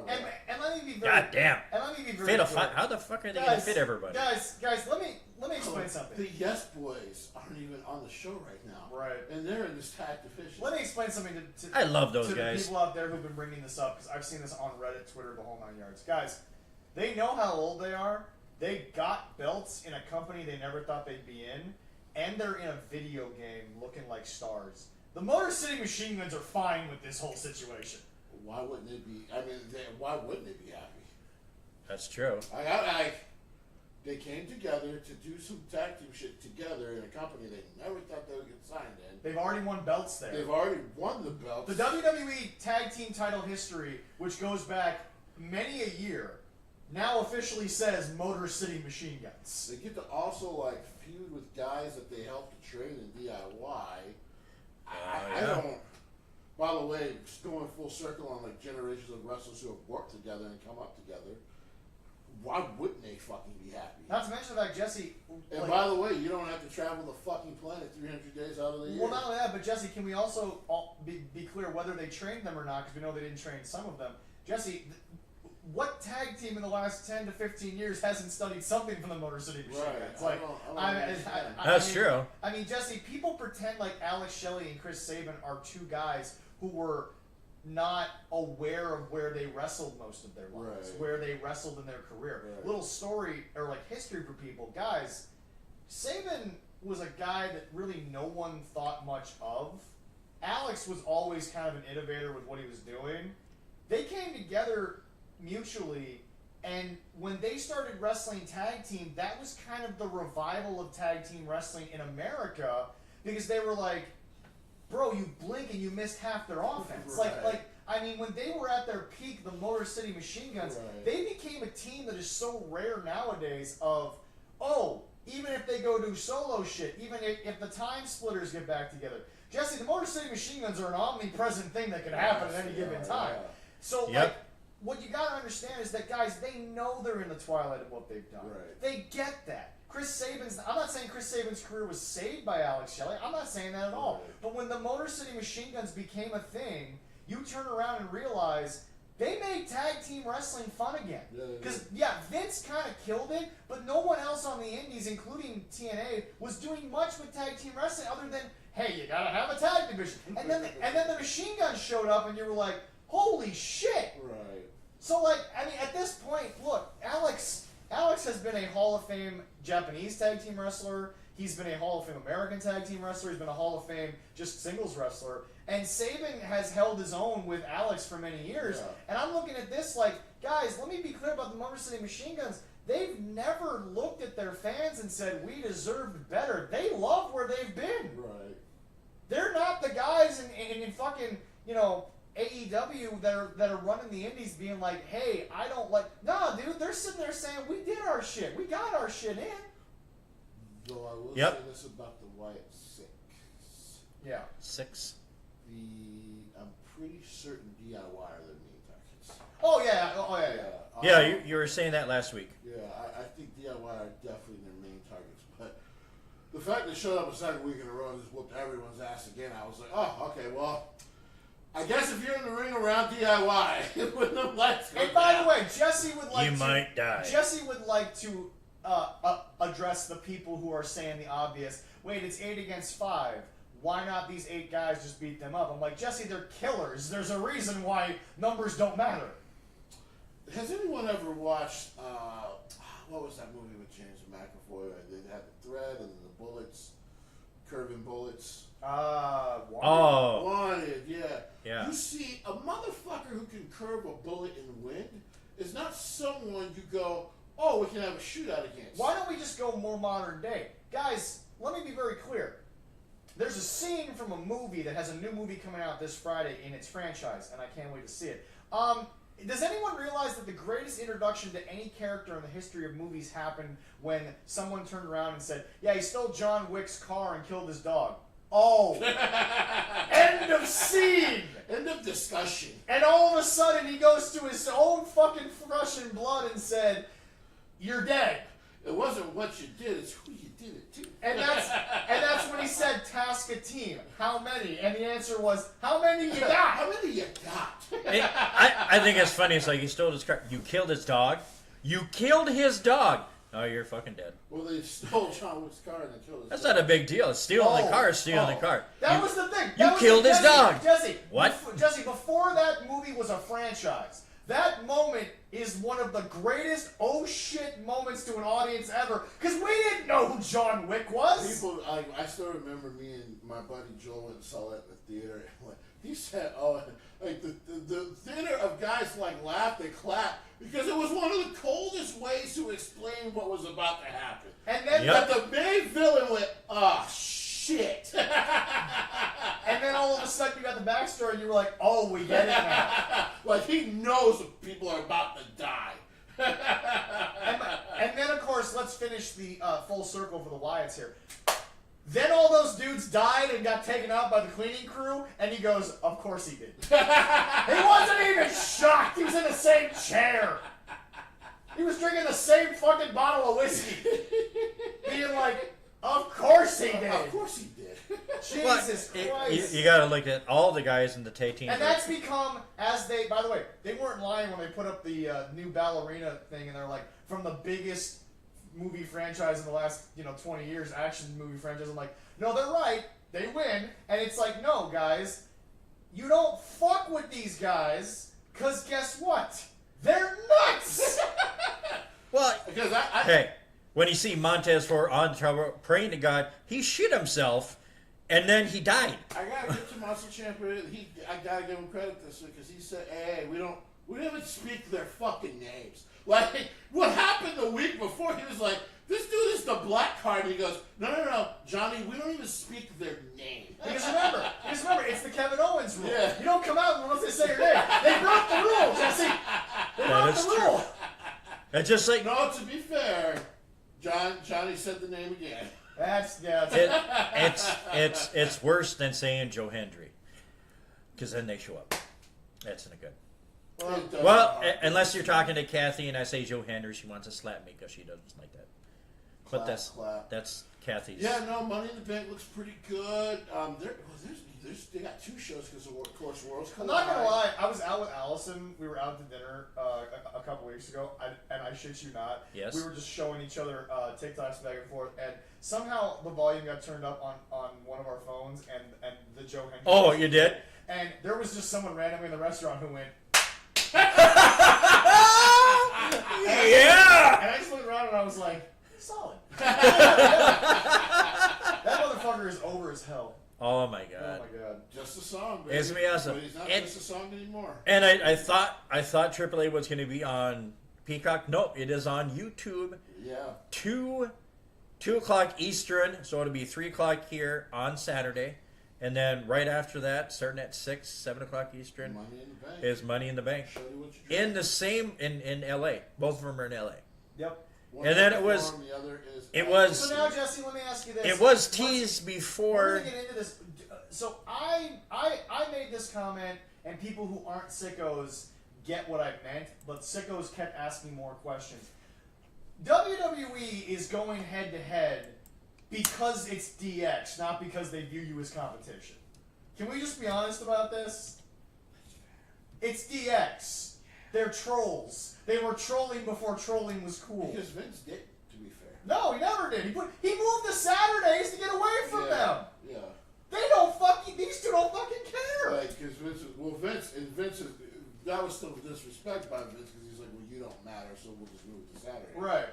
But like, you guys just like, ah, you call us bald assholes, and we're kind of bored.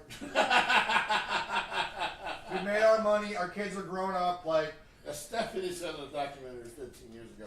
No, this is still Sean and this is still Hunter. They're still the same two goofy motherfuckers who like to pull pranks. Sean and Hunter, they might be grown up. One's a father and one's a born again Christian, but they're still Sean and Hunter. Like, they're still Sean and Hunter. So if they can troll you, they're going to do it. Hey, if we have fun, should I run down the Worlds Collide title or match? Yeah. Oh, 6 men. This might be my favorite Worlds Collide card of all time, and I loved when the UE would take on. The first two are really good. Yeah. All right, first one they have 6-man tag match. Legado del Fantasma. Am I gonna need to help you with these names because Jesse No. normally has to help you with the Japanese ones? Legado, you know who that's Santos for Angelo and Burrito. El Hino. Oh. Did you say burrito? El Hijo del Vikingo. No. That's not. No. El Hijo del Drag. Give me the fucking card. God. Wagner Jr., Pandago, and the Psycho No, Clown. stop. Jesse, do me a favor. Look it up! Pause. Jesse, welcome back to the segment. Make the tweet to Triple H. I'm just. Jesse, do it. Make the tweet to Triple H. You gotta make it. Tweet China for the Hall of Fame while I find this card. I can't believe you just said El Burrito. No, I did not say El Burrito. Stop laughing and make the I tweet. said Angel and Burrito. Stop laughing and make the tweet. Leroy, stop talking. I did not. It's hungry. I did not say burrito. Leroy, stop talking. Jesse, make the tweet. Oh, God, this man said El Make Burrito. the tweet, Jesse. Goddamn, we're losing the show. Oh, shit. Fucking Christ. This is why you guys want to tune in live. These are the moments you guys, you don't kind of see coming on. Make Well, the tweet, damn it. I don't know. Make the tweet, damn it. Oh, El Hijo del Dr. Wagner Jr., I don't know him. Pagano, and Psycho Clown. I don't know them guys, not but that hard. they look awesome. Hey, his finishing move is El Sour Clean Drop. Well, Make hey, the tweet, Jesse. Oh, the group from Legado are going to go against them. That's shit. awesome. El Hijo del Dr. Wagner Jr. All right. It's not that hard. Dr. Wagner Jr., Well, hey, Pagano, and Psycho Clown. there we go. Which, Hey, by the way, if you had told me when we started this show that I would be seeing Psycho Clown in the WWE ring, I would have told you you're fucking nuts. But hey, we got it. and this is kind of when the poster was put out. It was kind of put on there that Vicino would actually beat and be the world champ. Well, Alberto's not going to be around much longer, apparently. No, but been teased with him and Chad Gable. Did you make the tweet? Yeah, Get it? I'm All right. doing it now. But that's for they're gonna have for the single for the AAA Mega Championship. Chad Gable Chad Gable continues his pursuit of luchadors. and he's gonna lose this one. This is going to be an interesting... Oh, it's gonna be a damn good match. Well, before we go on, this is going to be a very interesting situation because remember when Vikino was in AEW, it was keep up. Now you're in the land of slow down. And he's gonna we'll learn see that. how that works with Vikino's style. However, one thing we will give Chad Gable credit for, guy can have a match with anybody. Oh, he can. This is gonna be an awesome match. Chad is not gonna win. By the way, Jesse, what was our interaction last week when you made this tweet? Oh, I didn't get a like or anything. So. Yeah, I didn't. Yeah, nothing was on there, unfortunately. Besides some fans. All right, well. All This right, man said El Burrito. and then That's killing me right now. I did not say El Burrito. You heard me. Sounds like You You said heard Alberto, and it came out like El Alberto. Burrito. Well, it was mixed or whatever. All right, Fatal 4-Way for the NXT North American Championship. Our new champion, Ethan Page, Javon Evans, Laredo Kid, and Ray Phoenix. Laredo Kid, one of those guys that Wow. once again, give Triple H credit. He and Sean are putting guys on where you're like, we're just gonna show you the best that Triple A's got right now and just let you enjoy it because that's what they're doing. That's gonna be a banger. Holy crap! All right. Next up, we have a ladies' match.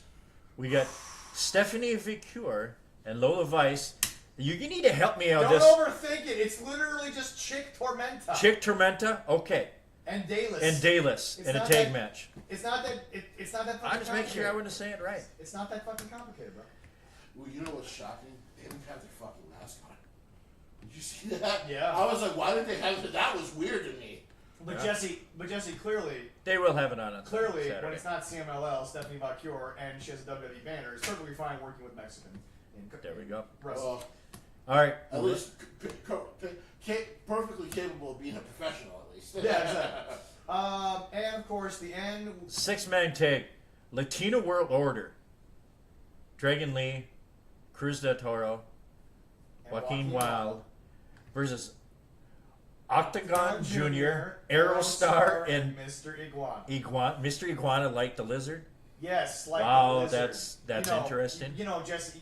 Aerostar is a special talent. Aerostar's. I remember it's the same Aerostar from. It's the same Aerostar. Lucha Underground. Fucking special talent. Because he was like what 20-something when Lucha Underground was a thing. He was just coming up in Mexico at that point. He's almost because he's I think he's a year older than me. So yeah, I'm looking forward to seeing him again. Still can move like that. He's bro. 40. Yeah. Oh yeah. He's 40. He can still move like that, bro. So no, but like Jesse, we go through this match. I'm gonna say it. Obviously, Vikino is the outlier because he's somewhat newer. But if you would have told me Psycho Clown, fucking Aerostar. if you would have told me Aerostar, Laredo Kid, if you would have told me these guys would be on a WWE thing, I would have told you, okay, so what are they doing with Rey Mysterio? And they're not doing anything with Rey Mysterio. No, I was saying Rey Mysterio wanted to be a part of the event. I think he's still hurt. Yeah, Eventually, he probably will be. Of course, I think. And by the way, for everyone out there, this is now Ray's on the poster, so I mean Ray will probably be involved while he's hurt. Well, but for those of you wondering, well, they don't care. They're putting it on YouTube. Jesse, they're getting viewership. It's gonna be fucking free. Why the fuck do you care as a fan? You wouldn't. No, it's gonna be on the. Let's be clear. Don't complain about the YouTube when you wouldn't have fucking watched it anyway if they were still doing work with AEW. Let's be real. Like, can we be real about this shit? You're only mad because now people are gonna be like, oh, I can watch this. And I don't have to pay for it. It's gonna be on. Go ahead, Jesse. WWE YouTube channel. I feel like there's a little more in there that you want to say before we kiss that. That shit kills me. Yeah, go ahead. With the anti-WWE shit, because like this is shit you wouldn't know. How many people actually know which wrestlers from AAA participated in Forbidden Door? Yeah, that bullshit. They don't. They don't. Besides Stephanie, yep, they don't remember any of them. And the only reason they remember her is because she told everyone to fuck off that she left. WWE. That's the only reason why she knows anything. So like, spare me the bullshit of they don't care. They put them on fucking YouTube. They put them on YouTube so they can get a lot of fucking eyeballs on it. Well, but watch Jesse, a little shit over here's there. the other thing that WWE understands more than Tony Khan. Let me just be clear, folks. There is a large, and I've been a part of it recently, there is a large audience that spends their time only consuming content on YouTube. Guys, let me be very clear. Jesse and I have already talked about this off camera. Jesse, Tim the Tap Man has a very cushiony life for a guy who can stream up to 3 days a week. Right. And he's got 3 channels. Right. And he's got merch. And he's got fucking other, Jesse Mountain Dew advertises with this motherfucker. True. And if he doesn't want to stream, they don't cut the fucking sponsorship. He still gets a check. What do you mean? Folks, let me be very clear. There is an entire world that spends 8.5 to 10 hours a day with Cloaksy, with Tim, with Nick Mertz, with even the guy that no one really wants to be associated with in Doc, even though Doc's stuff kind of got cleared up and it wasn't as bad, but his admission was something that people weren't okay with. But anyway, what I'm saying is, people want to pretend that the next wave of celebrity isn't the YouTubers. Jesse, they have viewership that reality TV never got. Right. That's true. Tim the Tap Man sitting there in the midday on a Wednesday, he's got 30,000 people watching him. That's right. That's content. Right. WWE is like, wait a second. You put free shit on to try to sell your pay-per-view, but it doesn't increase your buys at all because there's nothing that's meaningful, but people, there were some views. What if we put something that was meaningful on and got viewership? Wait a minute, you mean YouTube will pay us for viewership? They're gonna. It's a revenue source. They have 1 million people already subscribed to that channel. Oh, Over $1 million. No. Just WWE? Leroy. Where do they at now? Leroy, we are in the era of YouTube where 1 million subscribers, that's just the start of you getting a decent paycheck. Tim the Tatman's averaging 5 million on just 2 channels. WWE has over fucking 800 million. Is it 800 million? Let me Okay. get you that number because I kind of remember because they got an YouTube award. will tell you. They got an award for It being is- one of the top It is subscribers. absurd. WWE, But you look at that. How many people Leroy, in one- both Leroy, English and Spanish Leroy, commentary for Leroy, that too? Yes, 109 million Okay. subscribers. 109 million. Wow, Which, by the way, on YouTube, that's big. that is big. That's big, baby. Probably 800 plus million views is what I was thinking of, but Oh yeah, just, In that's a billion total views. just Yeah. subscribers like that, and you can watch in both English and Spanish commentary on that. that's awesome. For reference, Yes. All Elite Wrestling, Yes. 4.47 million. So Tim the Tatman's second channel has more YouTube subscribers than AEW. Wow. I'm not saying nothing. I'm not hating. I'm not saying nothing. See, I don't know how much I'm able Tim to the watch Tatman- this Okay, hold on. Timmy, I'm going to give you the... because I got to look at my Tim when the I'm Tatman- scheduled to work that day, and I hope I Yeah. get home by that Tim the time. Tatman main channel, 5.6 million. Sure. Okay? I wish we could get that. Okay, there you go. All right, so now we're gonna go to my subscriptions because I've got Timmy on everything. More, literally just more Tim the Tatman. That is the page. Has 1.02 million subscribers. Ah, dang. Timmy 2 is almost up to 5 million. Last I checked. So like, folks, WWE is literally sitting there saying, "Wait, we have 100 million people, and we're gonna put this thing on."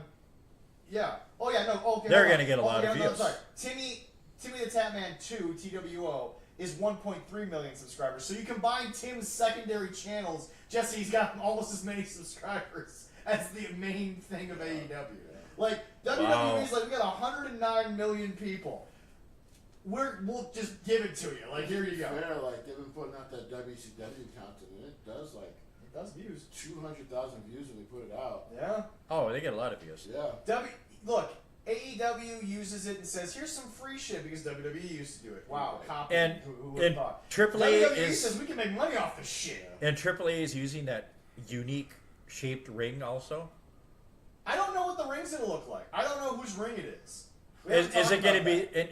Just AAA? Because I saw it there. Well, Triple A uses a 6 or it's a Is it eight-sided? is it a 6-sided ring or is it It's a 6. like the old TNA one? I do not believe WWE will allow that. AJ Styles was adamant when he sat down with Sting and. Oh, I'm about to say it wasn't even just AJ in that circle. Christian has talked about how that shit was not good for them. No. Samoa Joe has talked about like we probably all should like not be able to walk. Like I don't think WWE will allow AAA to ever use a 6-sided ring ever again. So they're just going to use a regular one. Probably a regular WWE. And the other thing about it is that which is fine. Those guys are fucking great performers. What's the Oh, thing? yes. That's the other thing. AJ said my first bump in it, I was like, it's like a pillow. Because remember, AJ took a bump where he should have died, but he was able to change his momentum in mid-air off the fucking Ultimate X match. To be fair, that's why the Super Juniors are so impressive because They do it in a 4-sided. that New Japan ring It has no fucking give. no whatsoever. None Yes, it whatsoever. is. Yes, There's it no is. loosening the All right, middle. Leroy, before we go, is there any more cards for the weekend we have to talk about? No, that's it. But I know just the other day, did you have to get the chance to watch the Discover Pro Wrestling 7? Did you watch it the other day? It was on YouTube? So You haven't yet? I want to announce to everyone my plan is to try to live stream it Thursday night. Okay. It was a great match, all around. I'll check with Paul, see if he's okay with that. Well, unfortunately, I had to hold Well, my today I had to hold my lunch down because I was listening to Zach. Wow. Well, today Somebody was on the show in this room, so I don't know why we're. I know, and then you had- on that person. As your counterpart was telling you, you're the only person you were the only person to stand up when Paul was introduced.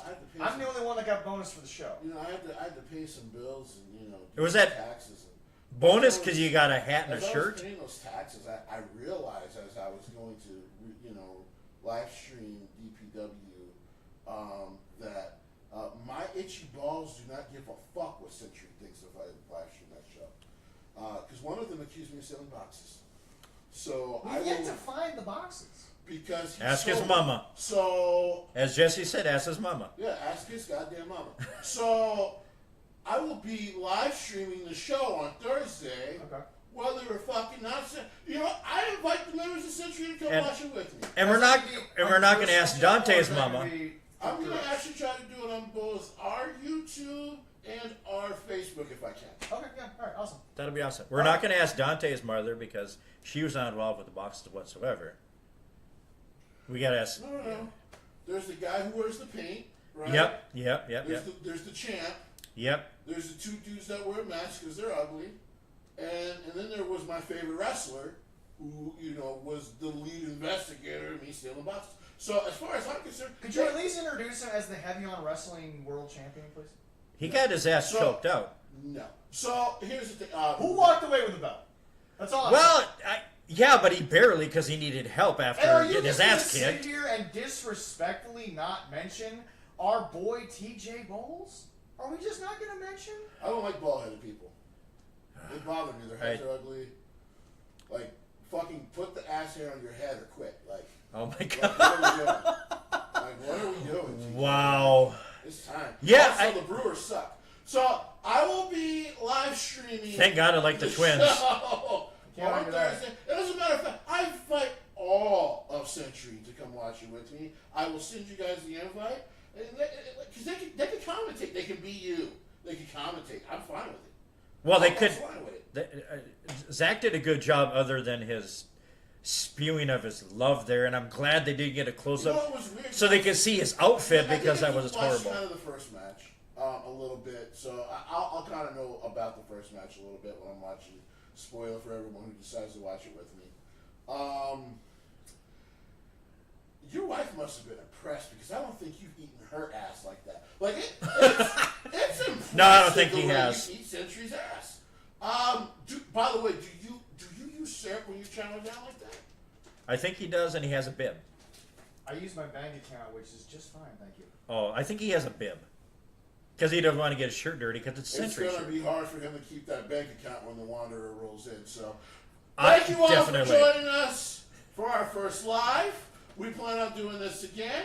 Especially when Century cannot bankroll Zach anymore, he'll definitely be here. And we'll put him in a bit that says, "I ate ass too good." Remember, you can subscribe to the Patreon for $1. Patreon.com/13cards subject to change podcast. Once again, that's patreon.com/13cards subject #2 change podcast for $1. We love you all. Thank you so much, and we will see you Next week. Bye-bye.